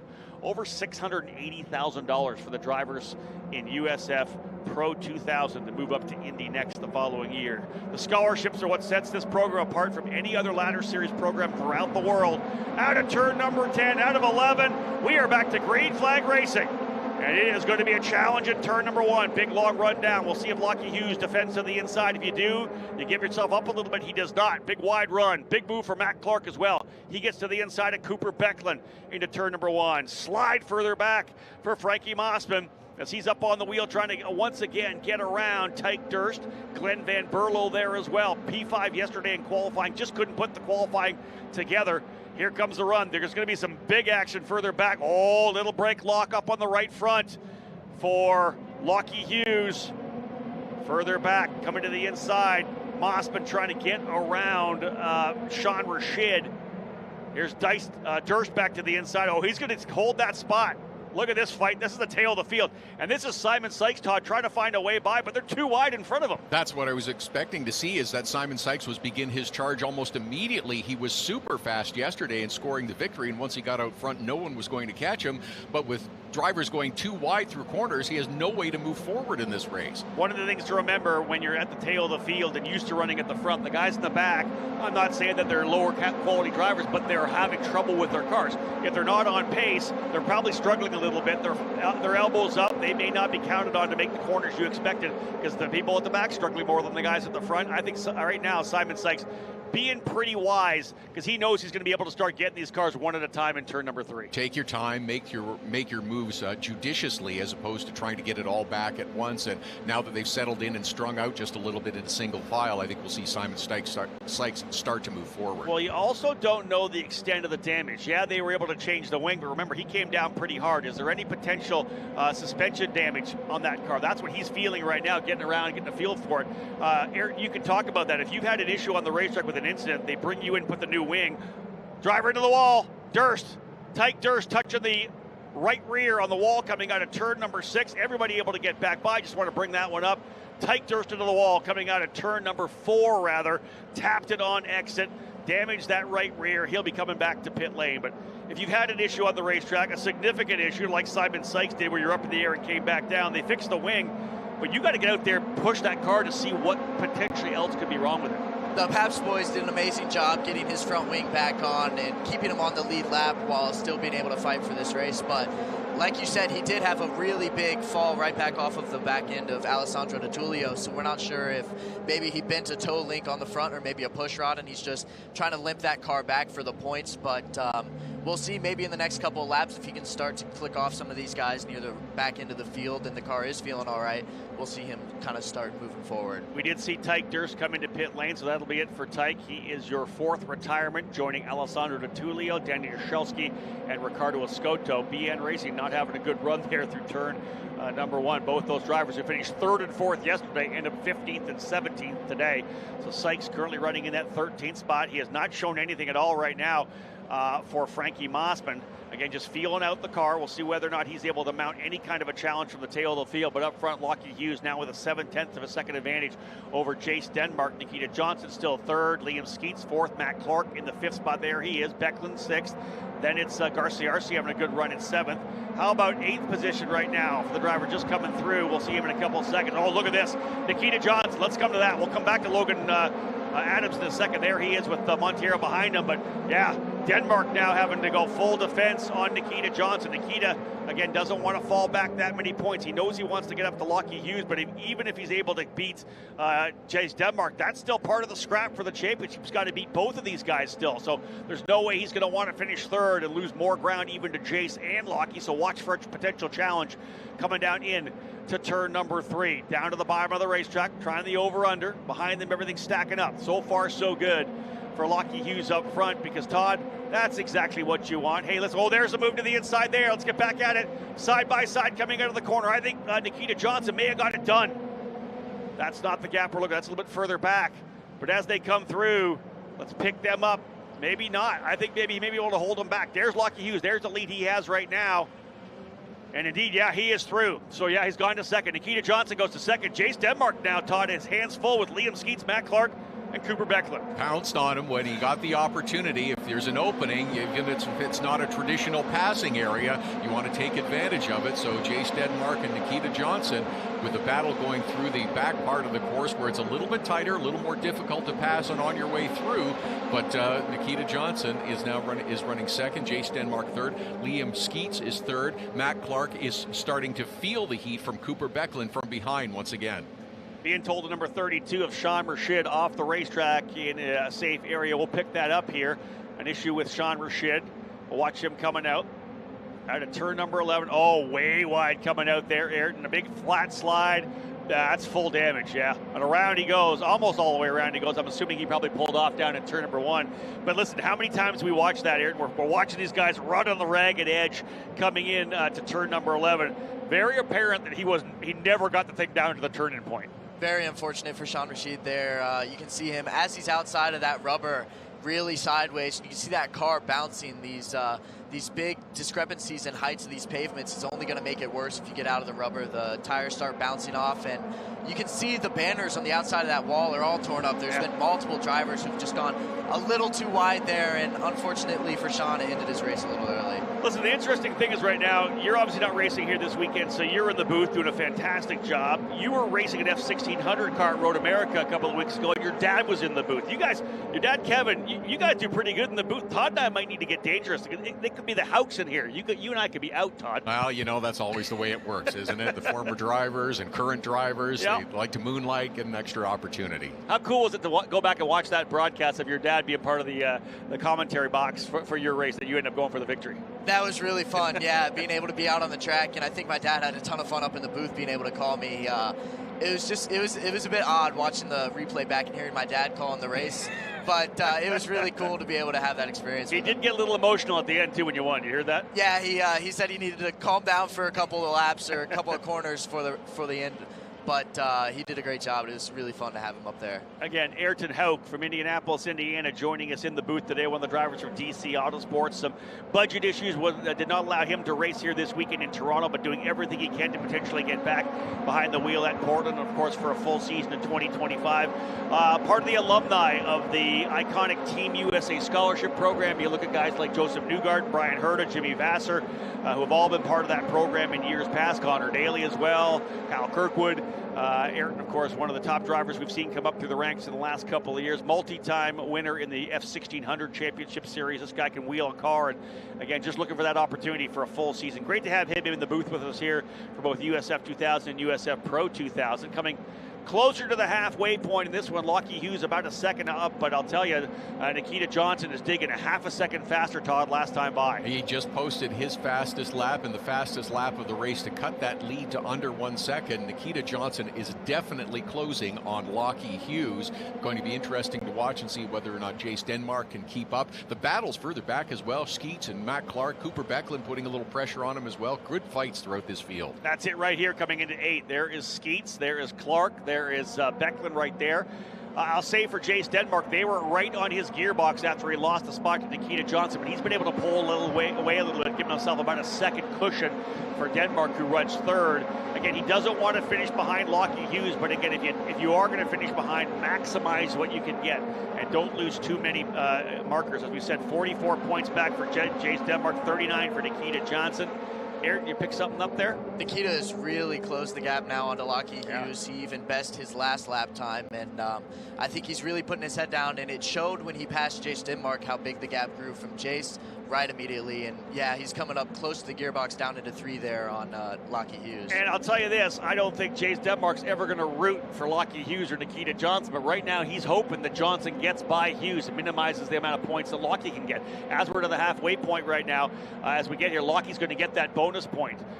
He's already got the bonus point for pole. He's going to have the bonus point for the most laps led. Once he gets to the halfway point, no one else can lead any more laps. So Denmark's like, come on, Nikita, let's go. We need you up there. We need you to get this victory because you need to cut it down, because right now Denmark is ahead of Nikita by 15 points. So for him to finish up front would be tightening things up from first back to third. So, and look at this, Nikita Johnson at number 17. Remember, swept the weekend in Mid-Ohio, didn't get a lap in yesterday. He's trying to get get his third win in the last 4 races.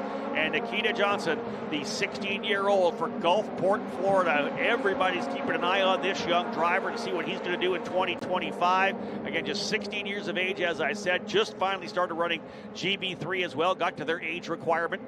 So he coming off a victory there as well in GB3 competition. So he's been winning a lot of races over the last little while. And he is starting to put the pressure here on Lockie Hughes. Looking back to that battle for third. Jace Denmark well back. This is a 2-horse run. There's Denmark. There's Liam Skeets. He's not done. Liam's coming up on him as well. He gained a couple of tenths of a second on the last lap. There's Matt Clark again. Cooper Becklin having a good run. He was the fastest driver on the racetrack yesterday. Matt Clark, who started back in 10th, up to 5th. Todd, we talked about how busy he's been this week. Of course, the home race for the Canadian Matt Clark lives just down the 401 in Milton. This is a big weekend for him. This is where he wants to do well. Cooper Becklin tossed it into 8 and tried to get by him and flat slided it. But he is really, the qualifying didn't go well for Mac. We had him here in the race yesterday, USF 2000. He was kind of reiterating that to us. But he was able to get a good finish yesterday. Now 10th to 5th. This is one of those deals, Todd. We always talk about drivers taking their car and kind of doing better with it. Like if you have a 6th place car, it's a 6th place car. If it's 10th, it's a 10th. But the best drivers can get more. They can extract more, and that's what Matt Clark's doing right now. Really benefited from that corner 1 collision that took out a couple of competitors. He was able to avoid the carnage, get around and move up a few spots, and has gained another spot. Cooper Becklin was ahead of him on that restart. He immediately took him and got into the top 5, and now it has been a fight ever since. Looking back at the fight up front, Nikita Johnson carved about a half a second out of Lockie Hughes' lead on the last lap, and he's continuing to pull closer. Good battles between those two, along with Jace Denmark, Liam Skeets, and then Matt Clark and Cooper Becklin also battling it out. Really impressed with Cooper Becklin for TJ Speed Motorsports here this weekend. When you come here, his first year, he didn't even run the full year, but his first year in this USF Pro 2000 category on a track like Toronto. Every time he's been on the racetrack, he's been getting better and better. Obviously, his two qualifying sessions, he qualified outside the top 10, then qualifies P5, turns the fastest lap in the race. He's just been getting better and better the more comfortable he's been with this racetrack. So overall, I think we're watching kind of the maturation to the second half of the season for Cooper Becklin. Guess what happens? He now gets to go from here. This is a Matt Clark race here. Cooper Becklin's from Portland. He's going to have the full family. All the supporters are going to be there for the finale, so he'll get to go to his home racetrack at Portland International Raceway at the end of August. So excited that he's going to go in there with a lot of momentum, because that's what we want from all these drivers. This is about development, Todd. It's about learning all the ins and outs, whether it's in the car, social media, sponsorship, interviews, you name it. And again, the maturation of these drivers throughout the entire season. All part of the learning and growing process. You talked about Mac having guests here all weekend long. There's about 50 people who have been here each day of this weekend of the Ontario Honda Dealers Indy Toronto. He had an event with sponsors and partners and looking for additional partners that took place before the weekend started. It has been nonstop go, go, go all weekend long. Biggest fight right now, I think, is for that 5th position, as Cooper Becklin is glued to the gearbox right now of Matt Clark, just trying to find a way by. Big tank slapper for Logan Adams coming out of turn number 18. Lost the rear end coming over that manhole cover. Denmark's got a little bit more of a gap. These are the drivers fighting for 5th. Becklin's not done at all. And Nikita Johnson, to me, seems like he's kind of settling in a little bit here. Being told a driver, Tyke Durst, potentially off to the runoff of turn number 1. So Durst, they were able to repair the rear of the car, and he's gone off at potentially turn 3 I'm being updated on. But the battle here is coming right now. Nikita Johnson thinking about side by side. Oh, but he had to pull out because we have the yellow there. He was making a move, I think, to go for the lead, but the yellow for the driver off. Tyke Durst over in turn number 3. So this fight starting to get heated here now. 16 laps down, 9 to go, and a 25-lapper to cap off the USF Pro Championships component of this year's Toronto Indy weekend. And I'll tell you, we got a couple of good battles. We're not done yet for the race lead. I'm telling you that right now. I don't know that we're done for third either, as Jace Denmark's holding the spot. We'll have a good look when they come out of here. Denmark's going to have a little bit of advantage still over Liam Skeets, but we know we got a scrap between Matt Clark and Cooper Becklin as well. There are some good battles going on this track. We're not done. And again, Aaron, let's talk about throughout a race. You race St. Petersburg. Once the car starts going away a little bit, these tires, we know the Continentals are super consistent, but the drivers start getting tired. The tires start going away just a little bit. the level of danger in the racetrack never kind of goes down. So do you feel like near the end you can make that mistake? You got to stay focused? Absolutely. I like how you stated the level of danger never goes down. Exactly. But the strength is definitely going down, and these Continental tires are holding up really well throughout the race. And I think these drivers are going to really start to get aggressive here at the end of the race. Full defense mode now for Lockie Hughes. You watched him go to the inside of turn number 5 to kind of hold him back a little bit. Johnson, though, knows how to get by. These two drivers, very impressive, multi-time winners in the series coming up through USF 2000. Of course, Nikita Johnson starting all the way back in USF Juniors as well. He made his debut last year at the Circuit of the Americas in an off weekend from USF 2000. Promptly went out and won down in Austin, so we know how talented of a driver he is. Can he get his 3rd win in 4 weekends? We'll see. Oh, maybe a little tap of the wall coming out there. Talk about using all the racetrack. A light kiss on the wall, the outside of turn number 11 for Nikita Johnson. Everybody hustled. There's Adams. There's Montiero. That's 8th and 9th. Glenn Van Berlo, who started dead last, stayed into trouble. He's fought his way back up into the top 10. So a good run for Glenn Van Berlo. A one-off entry this weekend here, we believe, for Glenn. He's a full-time sports car driver. Had an opportunity to sub in for Christian Brooks, who will no longer run USF Pro 2000, focusing solely on his Indy Next program with 3 top 10s in the last trio of races. Christian, very impressive, both on the road courses and on the oval in Iowa. Had a tremendous drive there, and we'll see Christian Brooks full-time in Indy Next in 2025. Again, just yet another USF Pro 2000 graduate moving up to fill the field in Indy Next, which is as strong as it's been in many, many years. These two drivers 100% will be in Indy Next sooner or later. These guys are tremendously talented, Hughes and Johnson. Again, just a half a second separating them, but you visually look at it. What do you think about that little tag slapper for Skeets? Did you see that? Liam Skeets came out at turn number 10, and it was a lot of wheel coming out of there. This seems like I think the toughest part of this racetrack is turn 10. Yeah, these drivers are really skating through that 9, 10, 11 complex, and I think it just goes to show what we were talking about earlier. The track is staying how it is, but these drivers are definitely getting a little tired. The tires might be coming off a little bit. And as we get closer to the end of this race, I think all of those little mistakes you might be making are just going to get amplified. And Aaron, I know you spend a lot of time in the gym like a lot of these guys do. That's one of the key things. It's one of the things you are in control of when it comes to motorsports, your level of fitness. And if you start getting tired, I don't care how good the car is. They build the car so it's going to be super good for you at the end. If you're too tired, if you're starting to... Oh, it's a spin! Oh, Johnson in the wall! Nikita Johnson taps the wall coming out of turn number 6. And I just talked about the fact that you can make a mistake, and it happens for Johnson. Full Courcello. Nikita taps the left rear on the wall coming out of turn number 7. And we picked that up on the screen. Ayrton Haug had his hands in his head. Unbelievable for Nikita Johnson, who was relentless with his pressure on the leader, Lockie Hughes.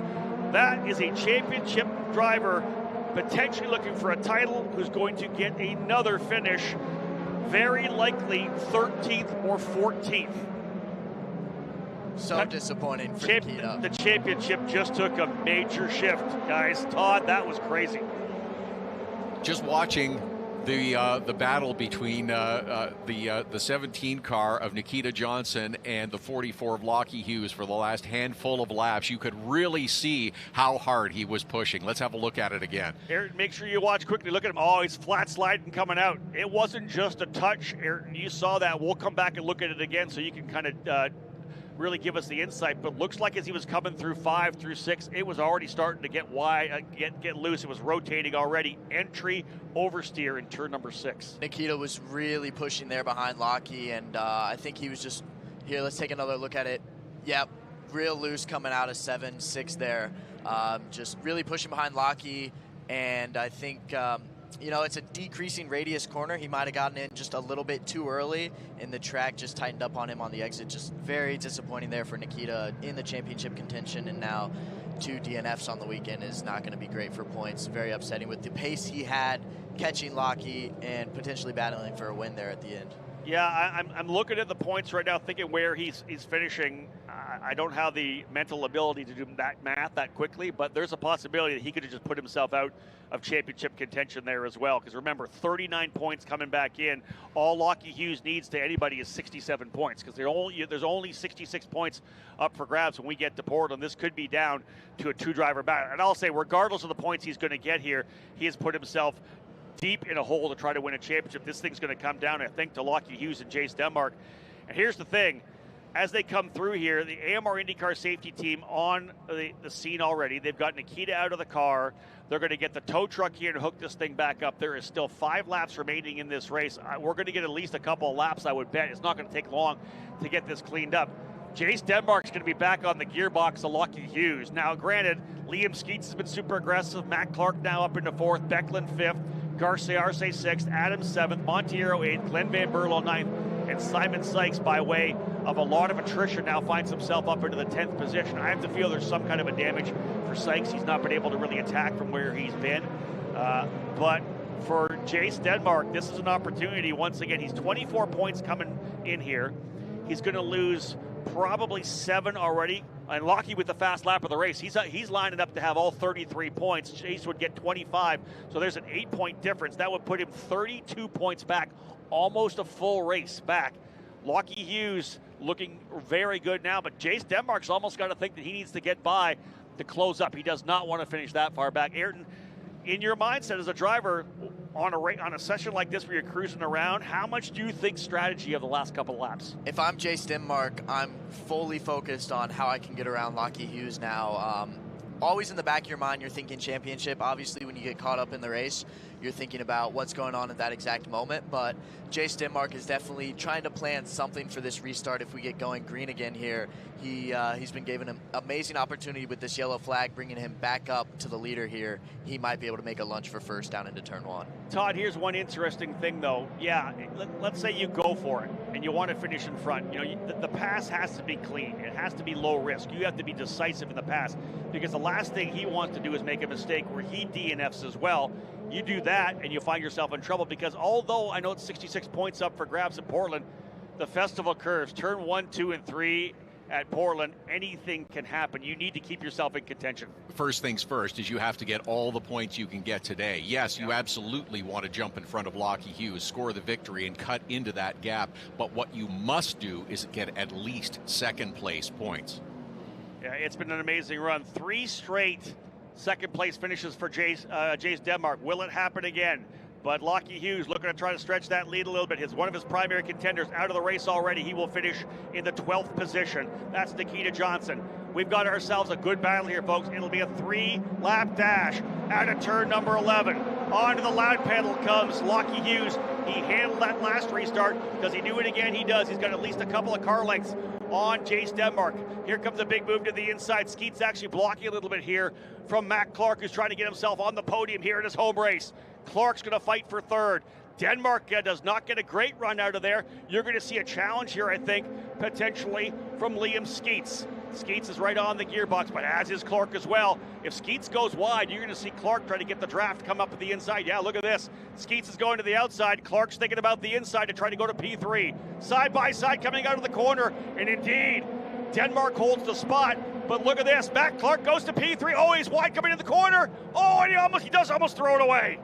Clark couldn't get the car to come down to the apex, and he's going to lose a spot. He's got Becklin behind him still attacking. Skeets lucky to be able to hold on to that spot. Clark had taken the position, but the car would just not come down to the apex of turn number 5. Almost tossed it in the wall, and Jace Denmark has trouble at 8 as well. Denmark's going to go back to P3.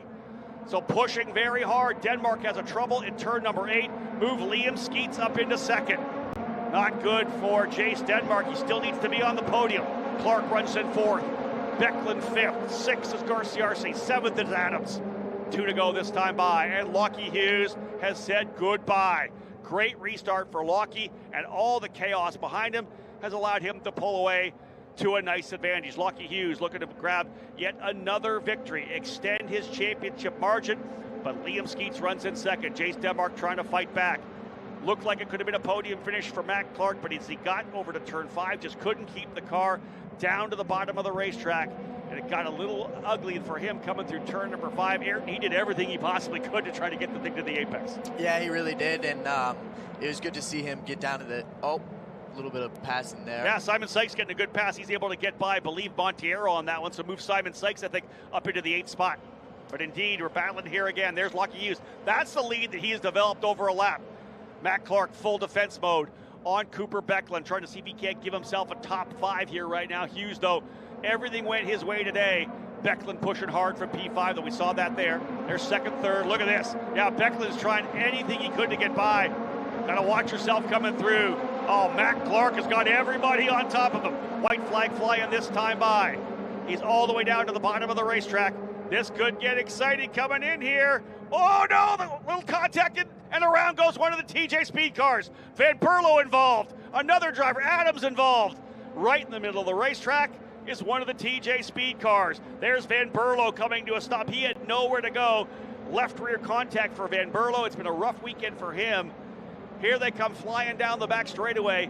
We'll essentially be able to go green all the way through to the end, although they'll have to throw the yellow likely at start-finish. We'll see whether or not it happens. Last lap here.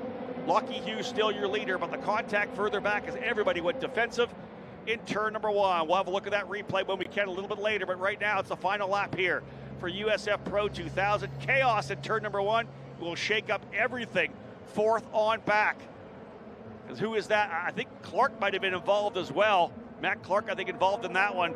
So that might move Garcia up into the 4th or 5th position. Here they come, though. This is huge for this driver here. He's the point leader coming in. He's the point leader coming out. Lockie Hughes from Turn 3 Motorsports, another win. He scores the victory in race number 2.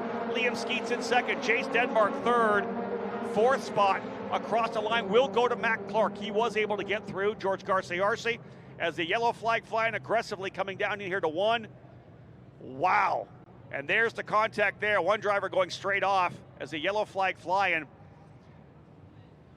They're being sent through the runoff. A good solid run there. That was Logan Adams. He had nowhere to go as well. He was P7, having such a good run for Logan. I'm gutted for him after a really rough weekend.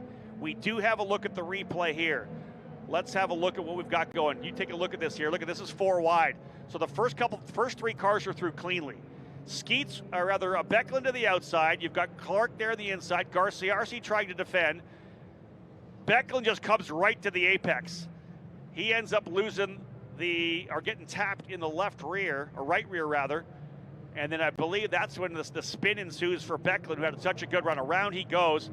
Van Berlo in the inside. He makes contact as well. Wow, and the number 10, how did Garcia get through there cleanly? There's Adams with nowhere to go. He ends up on the left rear of Cooper Becklin. Ayrton Hauk, hopefully you picked up a lot there. We're going to run back through for you and let you have another look at what happened there, but really, they were 4 wide. There was defense happening, but there was also a lot of aggression. Garcia was looking big time to the inside. We'll have another look at this one and let you kind of break it down for us. Again, Ayrton Hauk from DC Autosport joining us here. Lockie Hughes with the win. Liam Skeets in 2nd. Jace Denmark 3rd. Matt Clark 4th. Here's the replay, Ayrton. Walk us through it. Big 4 wide here down into turn 1, and Becklin sees he's got a little bit of a gap. I'm not sure if he sees that other D-Force car, but he turns in very aggressively, taking the nose of that D-Force car off and causing the initial spin, and coming through the second half of this. Yep, there he goes around, and from that spin, picks up the Logan Adams there, and somehow Simon Sykes able to get through that completely clean and pick up a couple of spots. But I think Becklin started with just that very aggressive turn in. I'm not sure if he saw the car inside of him. Ayrton, I think one of the key things is when you're coming into that part of the racetrack, when things start to happen, you're already on the absolute threshold of braking. There's not much you can do. Those Continental tires are being used to brake the car, to slow the car down. When you're asking it to turn, it doesn't do that well. We'll unpack this a little later, but this guy is pumped. Lockie Hughes into victory lane here. He knows how crucial this victory was for him.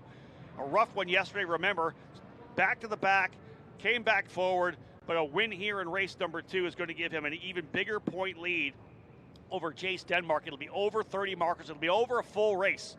He'll have the opportunity to potentially lock the championship in race number 1 of the doubleheader at Portland. Lockie Hughes with a big win there for Turn 3 Motorsports. Excellent run for him. crew coming over to congratulate him. Excellent drive again for Lockie up front. Did not put a wheel wrong. But again, let's go back quickly and unpack what happened in turn number 1 there. Again, when you're down in there, like we said, everybody's on full threshold braking.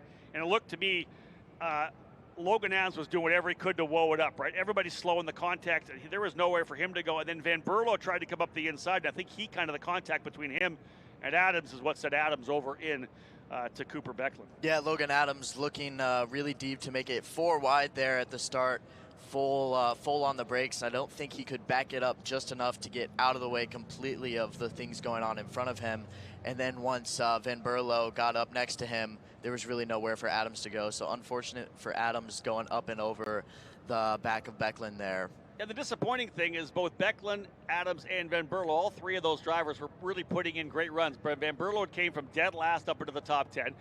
Becklin's battling Matt Clark for 4th spot on the racetrack. Doing a tremendous job scrapping it out there. Logan Adams had worked his way up to 7th. Logan started back in 15th, stayed out of trouble, and Todd was showing good speed. And neither of those drivers got what they deserved out of the end of that race. And indeed, what they did get was a big crash bill. So yeah, that's exactly it. Just like last lap, trying to get all that you can, tries to do the crossover on Matt Clark and through corner number 1. Can't quite control it. Gets contact with the car to the inside. And then it's collection time as 3 or 4 cars all have contact. But the beneficiaries, Frankie Mossman, who suffered the penalty earlier, climbs all the way back up to a 6th place finish. And how about Simon Sykes, who rounds out 7th? Ends up finishing in the 7th spot, but we've got 3 drivers waiting over in victory lane. Lockie Hughes, Liam Skeets, and Jace Denmark. We'll head there now. Ayrton Hauk, thank you so much. A tremendous job. Here's my driver analyst through 2 races this morning. I appreciate you getting up early to come and join us.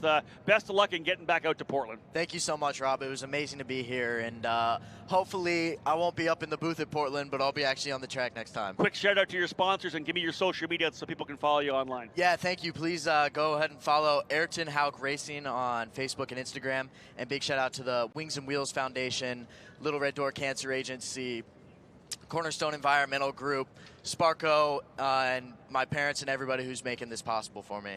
Thanks again, Ayrton. Well done.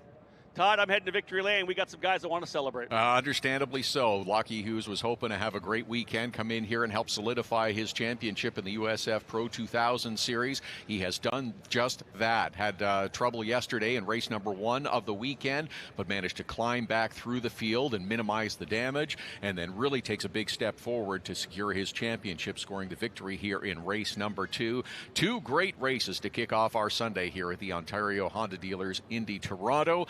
3 more to come. Sports cars, radicals, and then, of course, the feature attraction, the NTT IndyCar Series, going green just before 1:30 this afternoon. Colton Herta will lead the field to the green flag. We'll join Rob for victory podium ceremonies momentarily.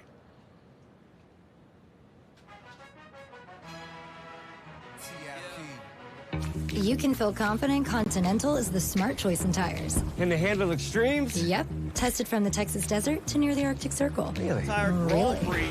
Oh.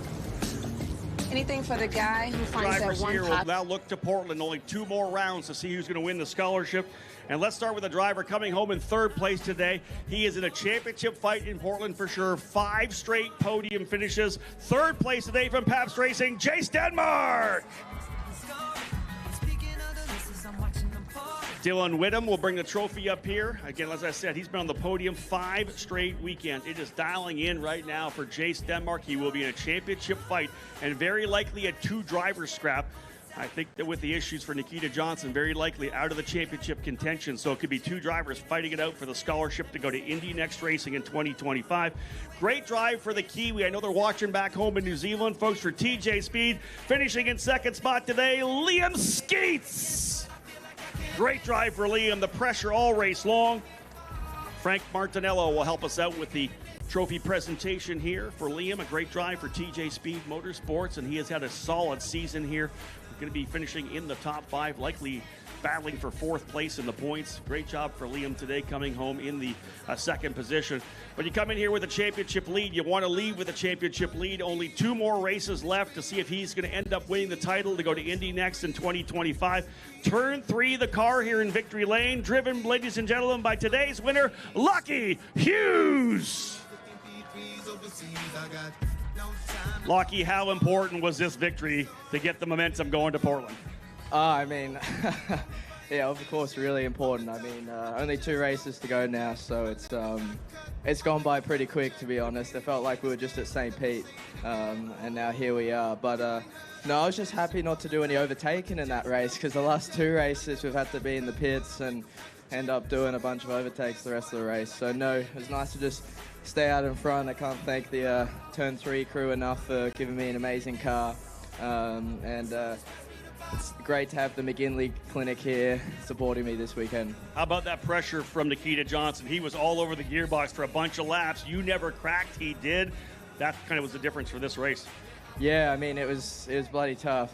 I mean, he was giving me a lot of pressure, and I was just trying to just maximize everything I could. I still had to be smart, though, because I couldn't be fully balls to the wall just with how, the championship lead, but no, I mean, it was great. Ready for Portland? Of course, and my family will be there, which will be nice. So hi to them back home if their internet's working. Hop up on top here, my friend. The winner today, Lockie Hughes. What a drive. Let's get that trophy up here. Amazing stuff. P1 trophy. Tyler Svirk, thank you very much. We appreciate that. Good command, by the way. That was awesome earlier today. Love that. But again, these are the drivers, folks, just 2 steps away from the NTT IndyCar Series. You look at our last 6 champions, 4 of them are in IndyCar here this weekend. 2 are now starring in Indy Next. This is the future of IndyCar. No doubt about it. And we've got 3 countries. We talk about this being an international field as well, of course. Australia for Lockie Hughes. New Zealand for Liam Skeets. The United States for Jace Denmark, and these are the drivers you're going to see in IndyCar in the next number of years. And what a show they put on up front. They were able to get through the chaos, of course, on that restart happening back in the 4th, 5th, 6th, and 7th positions. We'll give a shout out to Matt Clark, the Canadian driver coming home P4. Did a good job here today in the home race as well.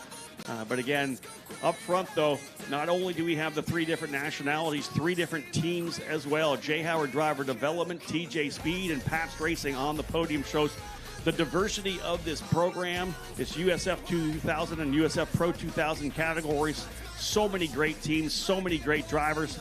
And what a fantastic way to cap things off. 3 more races still on the docket for the day. Guys, drop those trophies. Let's grab the champagne. Time to celebrate. Grip it and rip it. Let's have it. The celebration. Lockie Hughes, another victory on the season, and he will take a point lead to Portland International Raceway for the finale weekend at the end of August. It'll be he versus Jace Denmark to see who comes away with the championship here in 2024. Ready for a scrap in Portland season finale. And what a race we had here in Toronto. Thank you so much for everybody here in Toronto. We love this event. The drivers love it. They love the people. They love the city.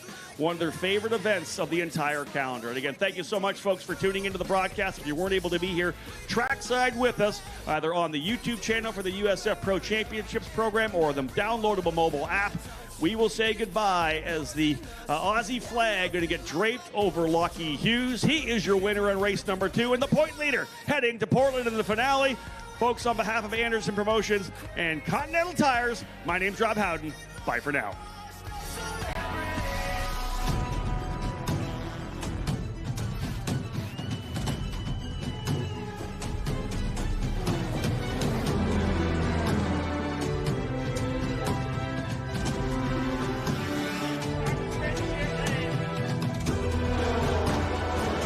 Contact between 2 drivers.